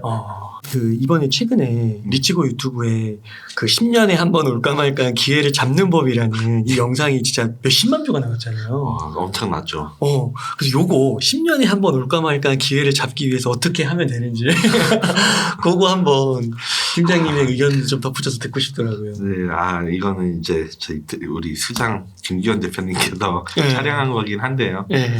대표님 내용을 골자는 그런 것 같아요. 결론은 지금 주식시장도 그렇게 좋지 않고 여러 가지로 지금 IMF까지는 아닐지 몰라도 경제 상황이 너무 악화되어 있으니까 현금 비중을 좀 많이 늘리던가 아니면 더불어서 뭐 달러에 대한 비중을 좀 높이던가 이런데 그 현금 어느 정도 현금을 확보해 놓고 있다가 정말 시장이 안 좋아졌을 때 이럴 때 좀 다시 투자 비중을 늘리는 게 좋겠다. 이게 내용이 좀 골자예요.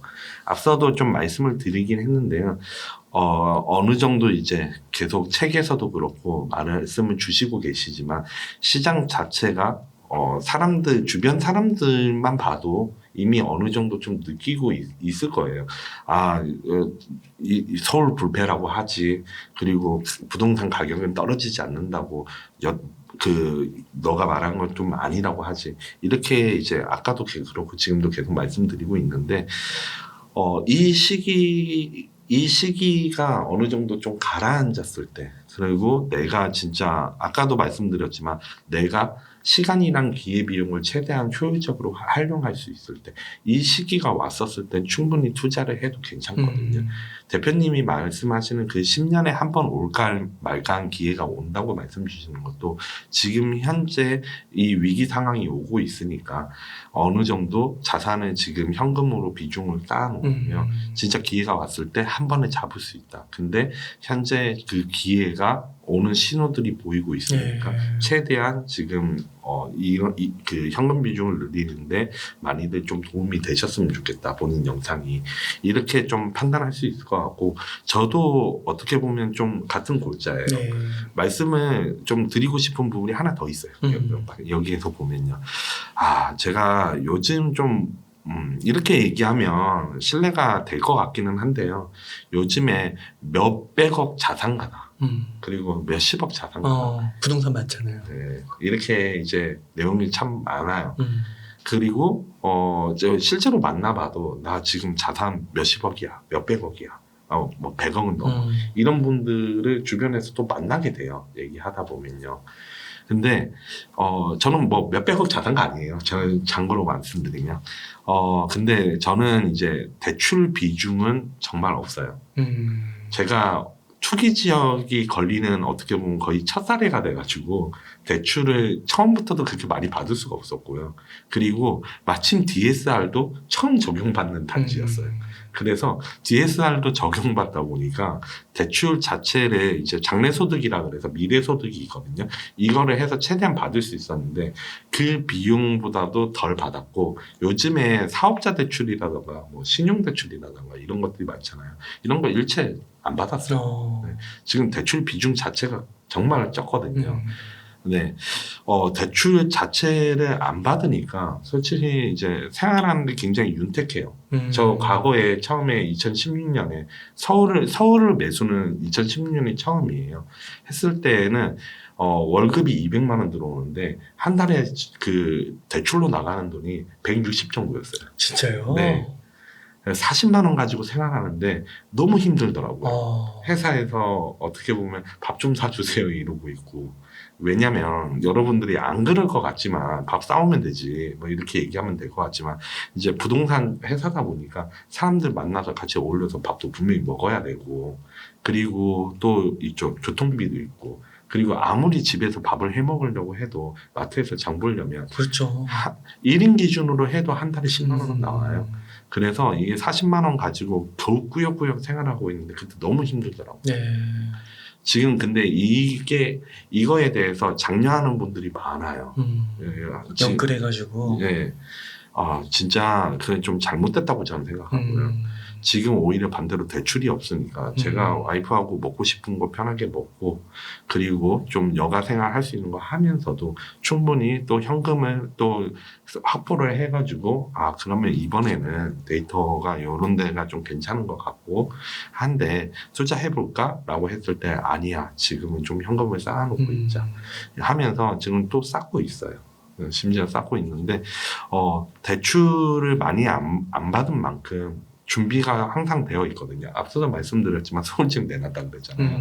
서울집에 대해서 좀 가장 비중이 많으니까 이거를 정리를 하고 나서 현금도 확보해 놓으면 저는 이제 어떻게 보면 기회가 또 왔을 때 서울 내에서 정말 좀 괜찮은 지역들 이런 데 좀 들어갈 준비를 하고 있는 거죠. 실질적으로 보면요. 네. 그러면 팀장님 요거 좀 여쭤봐도 되나요? 만약에 그 집이 팔리면 네. 월세를 사는 건가요? 월세로 거주를 하기보다는요. 또 그 와중에 이제 미리 다 임장 다니는 거 정말 좋아해요. 제가 그 와이프하고 임장이라고 생각 안 하고 여행으로 생각하거든요. 제가 부산 촌놈입니다. 참고로 기장에 살아서 촌놈인데요. 네.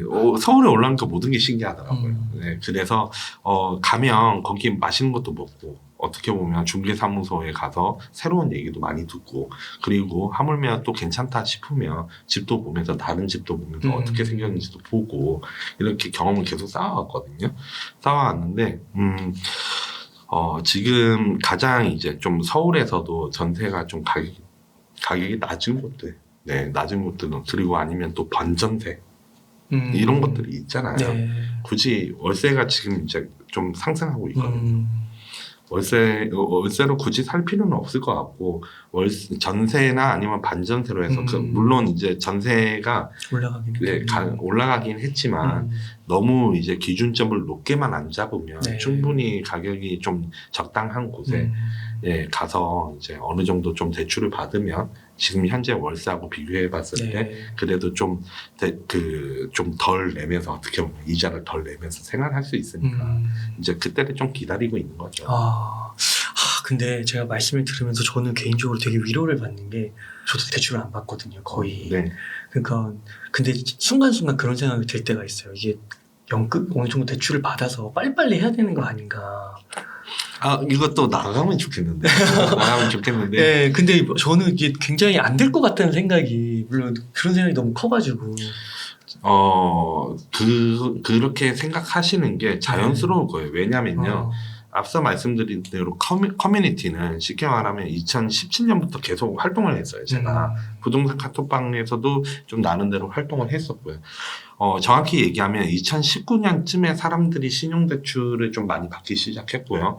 그리고 2020년 하반기에 신용대출뿐만 아니고 이제 사업자 대출, 그러니까 법인의 사업자 대출까지 다 받아가면서 정말 영영끌을 해가지고 자산을 많이 부풀렸어요.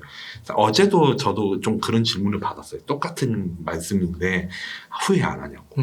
대출 그렇게 많이 안 받고 하신 거 후회 안 하냐고. 예. 지금 현재 뭐 100억이 넘어가는 자산가 분들 보면 부러울 때 있어요. 예. 저 사람인데. 당연히 부럽죠. 그런데, 그리고 제 주변에서 저한테 물어보시는 분들도 사업자 대출 왜 안 받으시냐고 많이 물어보세요. 그렇게 얘기를 항상 들어왔어요. 했는데, 위험하게는 안 하는 게 제 원칙이에요. 우선은. 그렇게까지 해가면서 레버리지를 활용하는 건 물론 좋거든요. 그거는 당연히 해야 되는 건데, 근데 무리해서 레버리지를 끌어가는 거는 저는 그 투자 방식이 저하고 안 맞아요. 안 맞아서 그렇다고 해도 제가 뭐 레버리지를 내가 감당을 하기가 어려울 때까지 끌어와가지고 하는 방식은 저하고 우선 안 맞다고 생각하고요. 그 방식 자체가 리스크가 너무 크다고 생각해요.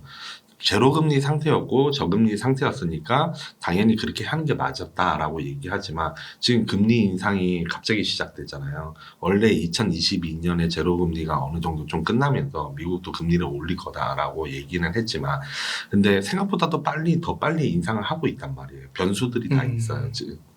우리가 예측하지 못하는 이 변수들이 있는데 이것까지 미리 예측을 하고 할 수 있는 건 아니잖아요. 봤을 때 코로나란 변수는 누가 알았겠어요.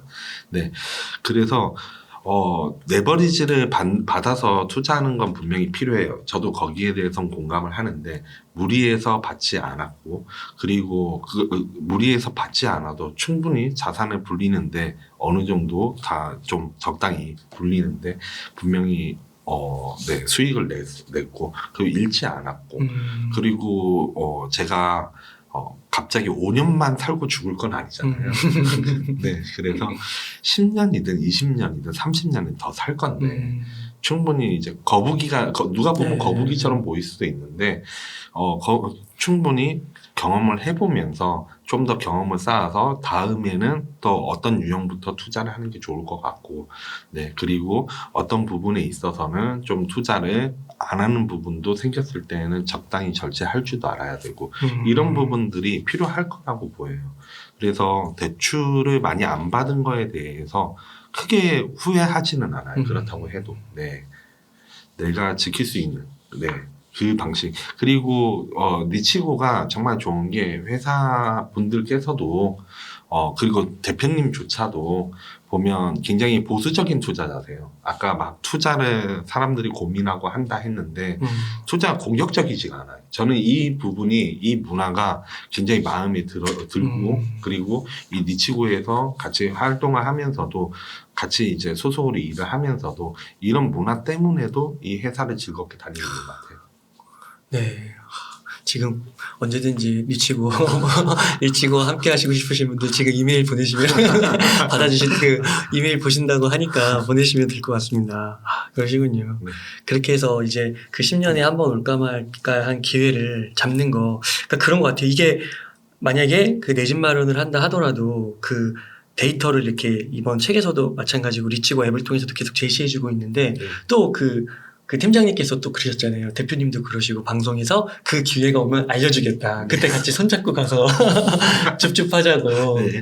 그러니까 그렇게 해서 시청하시고 공부하시고 무리하지 마시고 네. 현금 많이 쌓아두시고 네. 그런 것도 되게 좋을 것 같습니다. 네. 그 요즘에 또 보면은 오피스텔, 상가, 빌딩, 지식산업센터 이런 수익형 부동산도 많이들 하시잖아요. 많이 합니다. 여기에 대해서 좀 어떻게 생각하시는지 궁금해요.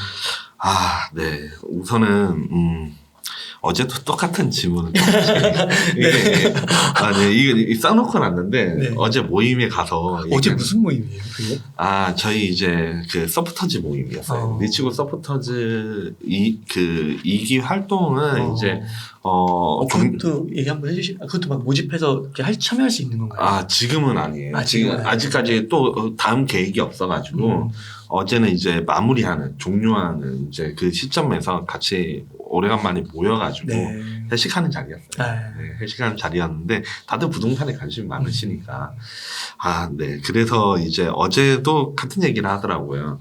참 요즘에 그 오피스텔 서울 오피스텔 그 투자에 대한 관심이 진짜 높은 것 같아요. 네. 제가 보니까 서울 오피스텔이 지금 가격이 낮다. 그래서 지금 투자하기가 적기다. 라는 내용이 생각보다 많이 보여요. 인터넷에 찾다가 보면 보이더라고요. 근데 오피스텔 같은 경우가 참 그래요. 그 오피스텔이 수익형 부동산에 해당되죠. 그리고 수익형 부동산이 원래 기본 골자는 좀 임대 수익률 쪽에 많이 포커싱이 맞춰져 있단 말이에요. 근데 이 오피스텔 경우가 기본적으로는 그 용적률을 최대한 끌어쓰고 그러다 보니까 여기가 세대를 엄청 쪼개서 하잖아요. 엄청 쪼개서 이제 분양을 하기 때문에 한번 이제 분양을 받으면 여기는 재건축이나 뭔가 이런 조건들이 안 맞아요. 전체적으로. 그래서 투자 가치에 대한 부분은 기본적으로 이런 오피스텔이 우선은 없는 상황에서 임대 수익을 가지고 꾸준히 이제 좀 접근하는 방식이 원래는 필요했는데 이 개 중에서는 특수한 입지와 특수한 평형대에 따라서는 가격이 잘 올라가요. 아파트를 대체하는 상품이기 때문에. 네. 예를 들면 저도 이거에 대해서 가타부타 오피스텔 하지 마라 이렇게 얘기하기는 참 어려운 게 이 강남 내에서도 좀 편하게 말씀드리면 강남 내에서도 여기에서 종사하시는 분들 중에서 수요가 높은 오피스텔이 있단 말이에요. 임대 수요가 기본적으로 높은 곳들. 이런 것들은 가격이 좀 잘 올라가요. 나쁘지 않아요. 소형인데도 불구하고. 근데 강남에 오피스텔이 참 많죠. 네, 많죠. 그러면 기본적으로 이 오피스텔 수요가 좋으니까 얘도 좋을 거야. 라는 건 잘못됐어요. 같은 아파트는 얘가 좋으면 얘도 좋을 거야가 어느 정도 좀 얘의 차선책이 이게 되는 거잖아요. 근데 오피스텔은 얘만 좋은 거예요. 네. 보통 수요가. 그래서 참 더 세부적으로 알아봐야 되는데 서울 오피스텔이 싸니까 투자해. 이거는 좀 잘못됐다고 너무 봐요. 넓은 거구나. 네, 바운더리가 너무 넓죠. 그리고 여의도 같은 경우도 대형 평형대 이런 오피스텔은 아파트와 유사하게 가격이 올라가고요. 그리고 삼성, 그리고 판교, 그리고 송도 아까 말씀 주셨는데 송도도 대형 평형대 오피스텔의 가격 추이를 보면요. 계속 올라가는 걸로 보여요. 이 곳들의 그 특징들은 아파트를 대체할 수 있는 상품이기 때문이거든요. 그래서 아파트와 유사하게 좀 흐름을 보여요. 근데 이런 것들이 아닌 이상에서는 우리가 보편적으로 그럼 어떤 오피스텔이 수요가 좋은 건데 어떤 오피스텔을 사야 되는데 이렇게 세부적으로 들어가져야 되잖아요.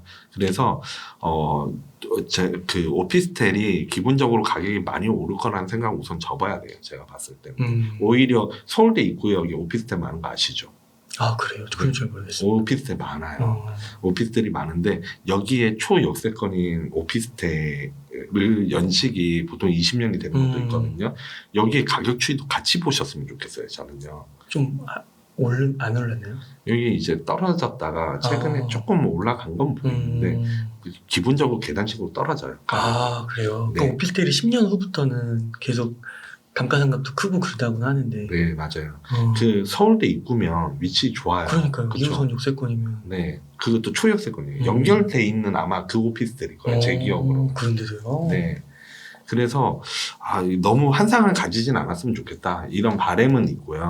그러면요. 네. 혹시 그런 오피스텔은 뭐 30년, 40년 돼서 재건축을 할 때 그 대지 지분이 없는 거죠, 거의. 없죠. 그러면 재건축할 때 그 건물을 그냥 생돈으로 자기 돈을 넣는 건가요? 우선은 리모델링을 할 수도 있고요. 그러니까 자체적으로 좀 리모델링 하거나 아니면 세대수가 다양해도 요거를 리모델링식으로 해가지고 좀 변모를 시킬 수는 있는데 보통은 이제 이해관계자들 너무 많잖아요. 그래서 하기 솔직히 쉽지 않아요. 쉽지 않을 거죠. 이런 경우는 어떻게 보면 시행사 아니면 뭐 엔지니어링 회사가 어느 정도 이제 좀 운용사라던가 아니면 건설사라던가 이런 데 같이 붙어가지고 이거를 이제 통으로 매입한 다음에 부수고 예를 들면 네. 다른 형태의 이제 뭐 빌딩이라던가 네, 이런 걸로 해서 이제 좀 수익이 나올 수 있는 네. 거 다시 재창조를 하던가 아니면 옆에 있는 거랑 묶어서 하던가 아, 좀 이런 방식들이 있을 것 같고요. 그렇구나. 그럼에도 불구하고 뭐 주상복합 같은 경우가 지금 현재 오피스텔은 많이 얘기하는데 주상복합 같은 경우가 2018년으로 돌아가면 주상복합은 가격이 안 오른다 이런 인식이 굉장히 팽배했어요. 네. 근데 저 같은 경우에는 용산 푸르지오 서밋이라던가 아니면 공덕 SK 리더스뷰라는 곳이 있거든요. 그 네. 주상복합이에요, 참고로. 근데 이 곳들의 청약 경쟁률이라던가 가격 상승 흐름이라던가 이런 것들이 어느 정도 보였기 때문에 시기적으로 보면 여기가 좀 올라갈 수 있는 상황들이 보여서 그래서 이거는 과거에는 주상복합이 가격이 떨어졌지만 아파트를 대체할 수 있는 상품이면 여기는 충분히 가치들이 있구나라는 거를 그때 경험했었거든요. 네. 그래서 오피스텔이 가타부터 안 좋다라고 얘기하는 건 아니고요. 저도 그렇게 생각하지는 않고요. 다만 이제 정말 대체할 수 있는 상황인지 아닌지 이런 것들 좀 봤으면 좋겠어요. 세부적으로 봐야 된다. 세부적으로. 네. 아. 그리고 요즘 이제 지식산업센터, 지산. 네, 지산 정말 많이 하죠. 네. 지산은 임대 수익이 정말 좋아요. 그리고 세제 혜택에 대한 부분도 아직 남아 있죠. 네. 저도 개발 이제 그 컨설팅을 영등포 쪽에서 좀 했었던 적이 있었는데 이때 이제 그 지식산업센터로 개발하는 것도 검토를 했었어요, 사실은요. 그래서 이 인근에 이제 뭐 SK V1이라던가 뭐 이런 것들 이제 시장 조사를 다 하고 했었는데 지식산업센터, 아파트용 공장, 여기 같은 경우에는 이제 임대 수익을 보통 좀 목적으로 많이 하기는 하고요, 사실은요. 대신에, 지식산업센터도 이거를 좀 염두를 하셨으면 좋겠다라는 바람이 딱 하나 있는데, 동탄이라던가 예를 들면 뭐, 아니면 요즘, 소사 쪽인데, 부천 쪽에서도 향동지구 쪽에도 지식산업센터가 들어오고, 이게 중간중간에 지식산업센터들이 들어오는 곳이 있거든요. 해당 지역마다. 동탄이면 지식산업센터면 너무 좋을 것 같잖아요. 전혀 아니에요. 기본적으로 가산 디지털 단지라던가 아까 말씀드렸듯이 문정이라던가 뭐 영등포라던가 이런 것들이 가격이 비싸잖아요. 비싼 만큼 좋은 거예요, 그냥. 여기가 진짜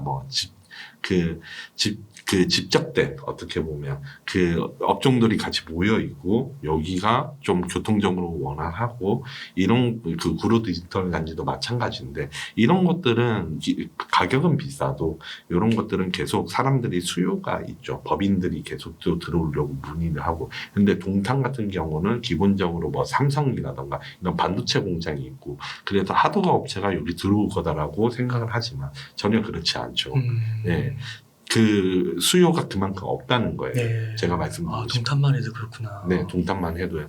그래서 무턱대고 여기 지식산업센터가 지금 막 투자로 적기하면서 들어가기에는 리스크를 그런 부분을 좀 감안했으면 좋겠어요. 예를 들면 하나 말씀드릴 수 있는 거는 덕은 같은 경우는 전 좋게 봤어요, 사실은요. 혹시 덕은 아세요? 덕은지구. 네, 덕은지구요. 덕은지구는 지금 교통이 없거든요. 현재 지하철이 없어요. 근데 여기는 좋게 봤다라고 생각할 수 있는 이유가 DMC가 있잖아요, 거기에. DMC에 공실이 거의 많지 않아요. 오히려 지금 거기 오피스에 대한 부분이 좀 부족하다 보니까, 디지털 이제 미디어 단지, 이쪽을 좀 더 확장하는 개념이 있기 때문에 이런 지식산업센터는 좀 가치가 있을 것 같다. 이렇게 좀 판단하는 측면이 있었어요. 그래서 지식산업센터도 결국에는 좀 입지적인 부분 그리고 진짜 수요가 많이 모일 수 있는지 없는지 이걸 좀 판단을 잘 해보고 하셨으면 좋겠다. 네. 라고 말씀드릴 수 있을 것 같습니다. 마지막으로 이제 상가고 빌딩. 네. 꼬마 빌딩 상가. 네, 이거 좀 말씀을 드릴게요. 상가는 사실 이제 제가 완벽하게 잘 아는 영역은 아니에요. 저도 예전에 뭐 점포개발 쪽에서 일할 뻔한 적은 있었지만 일은 안 했어요. 근데 상가에 관심이 많았기 때문에 이제 매장 관리 일도 해보고요. 여러 가지로 좀 그런 경험이 있었거든요. 참고로 아까 말씀 주신 롯데에도 있었습니다. 네, 있었는데 남들보다 아예 모른다고 생각하진 않는데 아예 잘 아는 것도 아니라고 저는 생각을 해요. 정말 잘 아시는 분들에 비해서는 상가는 노하우를 좀 많이 쌓고 투자를 하셨으면 좋겠어요. 아파트 다음으로 늘 저한테 물어보는 게 상가예요, 보통. 네. 그만큼 이제 상가로 좀 접근하는 게 마음이 좀 편해지고 어떻게 보면 임대 수익도 좀 창출할 수 있을 것 같고 좀 만만해 보이고. 어떻게 꼬마 보면. 빌딩 같은 건 로망이잖아요. 아, 그렇죠. 꼬마 빌딩은 로망이고 상가는 다음 스텝인 것 같고 이렇게 보이는데 맞아. 상가가 리스크가 제일 큰 것 같아요. 제가 생각했을 때는요. 아. 네. 이번에 이제 코로나 변수가 끝나면서 격리 해제가 됐으니까 상가가 다시 가격이 올라갈 거다. 이렇게 전망을 하고 이렇게 보시는 분들이 많은데요. 상가도 이제 상가 나름인 것 같아요. 제가 생각했을 때는요. 좋은 수익을 분명히 낼 수 있는 것도 사실이에요. 경매를 통해 가지고 좋은 걸 잘 낙찰 받아 가지고 운영을 잘하면 되는데 문제는 어떤 상품이나 똑같겠지만 공실 리스크가 있잖아요. 근데 상가는 특히나 공실 리스크가 커요. 그거에 따라서 가치가 달라지고요. 그리고 이런 이제 연예인을 빗대서 보면 앵커 테넌트를 유치하는 거 혹시 보셨나요? 네. 앵커 테넌트요. 앵커 테넌트? 앵커 테넌트라고 하면 이제 그 스타벅스 같은 의미예요. 쉽게 말하면 이 테넌트 그 테넌트 이제 임차인을 얘기하고요. 앵커라는 거는 이제 뭔가 닷 같은 네. 중요한. 그렇죠. 네. 이거는 이제 그렇게 표현을 하는데 이 앵커 테넌트가 들어오면 주변에 있는 상권도 자연스럽게 살아나죠. 그 이제 스타벅스가 요즘 보통 예시가 되는데 연예인들 이제 스타벅스 건물주 막 이런 얘기 들어보셨을 거예요. 이런 앵커 테넌트를 유치하고 아니고에 따라서도 상가 가치가 달라지는 걸 볼 수가 있잖아요. 우리가 굉장히 흔한 예시죠. 그래서 지금 이 그 임차인을 또 누구를 구하느냐에 따라 그리고 요즘 물가 인상하잖아요. 물가 인상되는데 임대료 물가 인상한다고 마음대로 올릴 수 있나요? 그렇죠. 그렇죠. 그걸 깎아줘야지. 지금 그런 코로나 이런데. 그렇죠. 임대 수익률이 우선 기본적으로 좀 많이 좋을 수는 없어요. 네, 좋을 수 없는 상황이다 보니까 이 임대 수익률을 왜 계속 얘기하냐면 임대 수익률이 좋아야 다음 매수하시는 분도 조금은 임대 수익률이 저하돼도 기본적으로 좋으니까 이걸 매수를 해가지고 또 생각을 해보는 거예요. 혹자는 이제 리모델링을 하면 임차 수요를 맞추는데 또 임대료를 올릴 수 있다라고 얘기를 할 수 있지만 저는 기본적인 골자에다 얘기를 하는 거거든요. 그래서 수익률 관점을 계속 얘기를 하고 있었던 거고요. 임대 수익률을. 네. 예를 들면 뭐 다양한 방식들이 있어요. 4층이 보통 이제 1층부터 5층까지 있으면 1층이 임대료가 좋잖아요. 근데 제가 건물을 지으려고 이제 막 이것저것 계산을 하다 보니까 공실을 채워야 되니까 이런 부분도 고민을 했는데 4층, 5층이 항상 좀 애매하더라고요. 보면 뭘 채워야 될지 그리고 어떤 임차인이 어떻게 좀 유치될 수 있을지 이 입지에서 봤을 때 이런 것들을 고민을 했었는데 4층, 5층이 임대료가 기본적으로 1층보다는 좀 낮을 거잖아요. 근데 이것도 잘 활용을 하면요. 요즘 스터디 카페가 굉장히 좋아요. 네, 근데 이런 것들은 보통 4층, 5층이 있어도 되죠. 네, 오히려 거기에 또 입점을 시킬 수 있으니까. 네. 그래서 층수가 꼭 안 좋더라도 어떤 거를 공략하느냐에 따라서 또 가치에 대한 부분이 달라지다 보니까 많이 연구를 해보시고 저는 제가 상가의 전문가라고 생각 안 해요. 그 대신에 상가에 많은 노하우를 가지고 계신 분들이 계시니까요. 이런 분들 그 노하우를 잘 전수를 받으셔가지고 또 투자를 한번 해보셨으면 좋겠다라고 말씀드릴 수 있을 것 같아요. 네. 그러니까 어떤 분들 이렇게 꼬마 빌딩 위주로 좀 이렇게 책 쓰시고 이제 인터뷰를 할 기회가 있어서 해봤더니 그러니까 빌딩은 말씀하신 대로 그런 상가는 약간 사업가적인 마인드로 접근을 해야 그러니까 막 입점을 하는 게 아니라 그걸 다 계획을 짜야 돼서 약간 그 중소기업 키우듯이 그런 식으로 마인드를 해야 되는 거고 그 관리도 그냥 내가 건물주 이게 아니라 그러더라고요. 거기도 굉장히 신경 많이 쓰신다고 그러더라고요. 맞아요. 신경 써야 돼요. 네. 제가 참고로 작년에 이제 상가를 직접 어떻게 보면 꼬마 빌딩을 직접 지어보려고 아예 그 맨 땅에서 직접 지어보려고 건설사하고 이제 설계사하고 다 어느 정도 좀 계속 조율을 하고 있었어요. 하다가 어떤 일련의 사건으로 이제 그냥 포기하게 됐는데 가장 이제 좀 중요하게 보는 게 이제 꼬마 빌딩을 지을 때, 상가로 지을 때는 되게 단순해요. 그 안에 뭐 들어간 게 주거는 막 뭐 인테리어도 이것저것 들어가야 되는데 자재가 상가는 그냥 콘크리트 타일 이제 그 예, 공간 코인해가지고 네 하면 되잖아요. 생각보다는 단순한데 이제 소방법이나 이런 걸 지켜야 돼서 그 300평 이하로 뭐 또 지어야 되고 이런 것들이 있거든요. 하면 되는데 문제는 이제 그러거나 저러거나 임대를 맞춘 거 어떻게 할 거냐. 여기에서 좀 고민은 확실히 되더라고요. 네. 이런 부분이 있었고 꼬마 빌딩도 그냥 마지막으로 좀 말씀드릴게요. 네. 네. 우선은 저는 빌딩 관련해서는 작년에도 강남이나 아니면 성수동의 빌딩을 좀 알아본 적이 있었어요. 작년에 빌딩이 대략적으로 한 평당 1억 5천에서 많게는 2억 정도 평당으로 해서 이 정도 수준이었는데 지금 좀 더 올라갔을 수도 있어요. 네. 우선은 강남이라던가 아니면 뭐 여의도라던가 아니면 뭐 강화문도 다 비슷하겠지만 기본적 골자로 보면요. 빌딩이란 건 되게 입지가 한정적이잖아요. 주거에 비해서 특히나 개수도 적고 그리고 위치적으로도 한정적이기 때문에 뭐 메리트가 분명 있는 건 사실이에요. 올라갈 땐 잘 올라가고 정체기 때는 한참 멈춰 있다가 다시 올라가기 시작하면 올라가고 이런 구조를 많이 띠고 있거든요.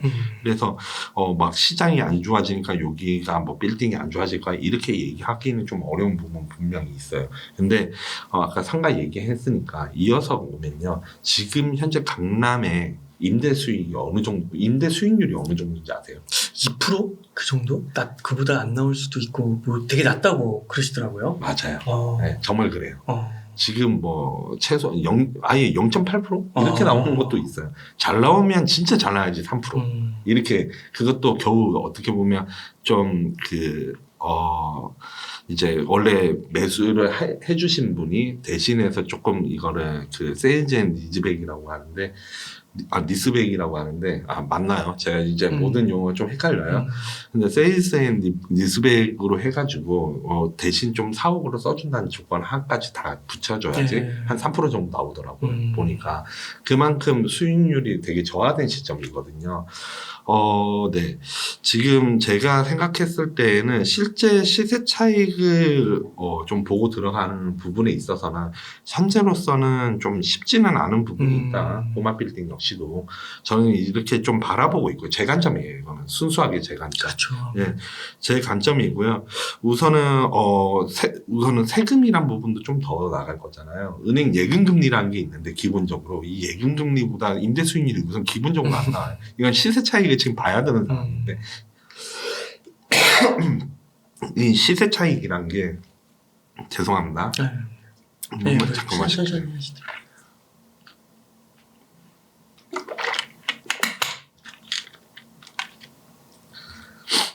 네. 다시 시작하겠습니다. 네, 시세 차익을 봐야 되는 상황인데 이 시세 차익이란 부분도 현재 이제 계속 가격이 올라가면 거기도 똑같이 수요가 좀 빠지거든요. 그러면 사옥으로 쓰지 않는 이상 지금으로서는 시세 차익을 노리고 들어오는 수요는 또 적을 거란 말이에요. 그래서 현재로서는 이 꼬마 빌딩도 막 그 붐이 일고 실제로 막 노망이고 진짜로 그렇긴 하지만 조금은 적어도 저라면 현금 비중을 기다려놓고 접근을 나중에 하는 게 좋겠다. 이것도 여기에 좀 초점이 맞춰져 있습니다. 네, 네. 요즘에 특히 좀 트렌드가 아까 주택을 이제 주거 용도를 근린 생활 시설로 용도를 전부 다 변경해가지고 꼬마 빌딩으로 해서 팔더라고요.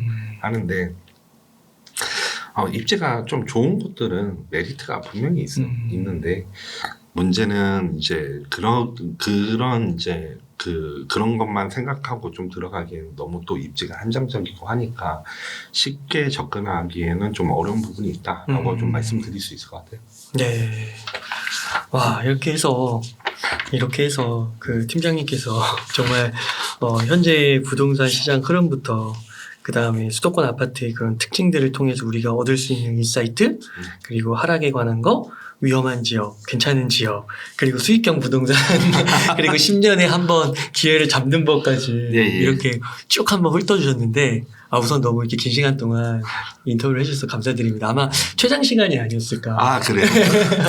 너무 이렇게 아낌없이 나눠주신 것에 대해서 너무 감사드리고, 근데 너무 저는 개인적으로 너무 좋아서 네. 혹시 또 다음에도 기회가 된다면 꼭 네. 모셔가지고 또 좋은 얘기 좀 나눠주시면 어떨까. 네. 전 너무 좋습니다. 너무 감사드립니다. 그러면 팀장님도 너무 오래 하시면 또 힘드시고 이러니까 오늘 인터뷰 오늘 한 이 정도 해서 정리해봐도 될까요? 네, 괜찮습니다. 그러면 마지막으로 네. 좀 강조해 주실 말씀 있으시다면 하고 싶으신 말씀 있으시다면 좀 부탁드리겠습니다.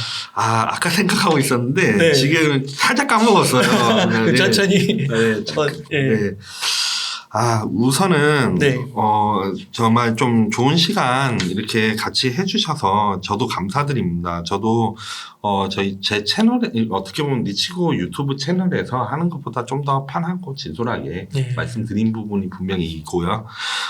그리고 또 말씀드릴 수 있는 게 저도 이 니치고 이 어떻게 보면 직원이기 전에 여러분들과 똑같은 어떻게 보면 부동산에 또 관심이 많고 그리고 또 투자도 하면서 때로는 이제 진짜 저도 제가 지금 30대 중반이거든요. 중반이기 때문에 20대 후반에 있거나 아니면 지금 이제 결혼에 앞둔 이 친구들의 의견들을 정말 많이 듣고 고민을 많이 이제 상담받게 돼요. 특히나 요즘에는 그래도 네가 미치고해서 그래도 너가 여기 있으니까 이런 얘기 이렇게 이제 좀 물어보는 질문들이 덜어 있는데 들어보면 저도 속상한 부분도 분명히 있고 남들한테 어떻게 보면 투자하시는 분들한테 여기 하락할 거니까 조심하세요. 뭐 이렇게 얘기하지 못하는 부분도 분명히 있는데 하나 좀 말씀드리고 싶은 거는 부동산에 대한 시장의 본질을 너무 이제 사람들 얘기에 휘둘려서 좀 듣기보다는 그래도 본인이 한번 냉정하게 객관적으로 한 번 더 좀 보셨으면 좋겠습니다. 책이 좀 도움이 되실 수도 있고요. 데이터는 우선은 사람으로서 얘기하는 게 아니에요. 사람으로서 얘기하는 게 아니에요. 그 데이터는 있는 그대로, 그러니까 부동산에 관련된 기록들, 실거래가와 같은 기록들을 그거를 자료로 만든 거예요. 종합적으로. 그래서 기본적으로는 사람들의 심리가 다 담겨져 있고요. 데이터 안에서도. 그걸 잘 종합만 하면 부동산 시장 흐름을 충분히 읽을 수 있으니까요. 이게 어렵다, 데이터가 너무 어렵다라고 생각하시기보다는요. 조금씩 한 번 더 보고 한 번 더 이해해 보시면요. 좋으실 것 같습니다. 네, 우선 저는 좀 이렇게 말씀드릴 수 있을 것 같아요. 예. 팀장님 감사합니다. 정말 이번에 이제 빅데이터 부동산 투자 2022-2023 대전망 써주셨는데 많은 분들이 이 책을 읽고 내 집 마련 고민하시는 분들에게 큰 힘이 되면 좋겠고 네. 특히 또 2030 세대 힘들어하시는 분들 보면 좋겠고 앞으로도 2023, 2024 뭐 계속 써주시면 너무 좋을 것 같아요. 네, 오늘 다시 한번 감사드리고 제가 그럼 마지막 멘트 하도록 하겠습니다. 네. 이렇게 해서 빅데이터 부동산 투자 2022-2023 대전망을 쓰신 리치고의 정세윤 팀장님을 모시고 이야기를 나눠봤습니다. 긴 시간 동안 유익한 인사이트 많이 나눠주셔서 감사의 말씀드립니다. 오늘 고생 많으셨습니다. 감사합니다.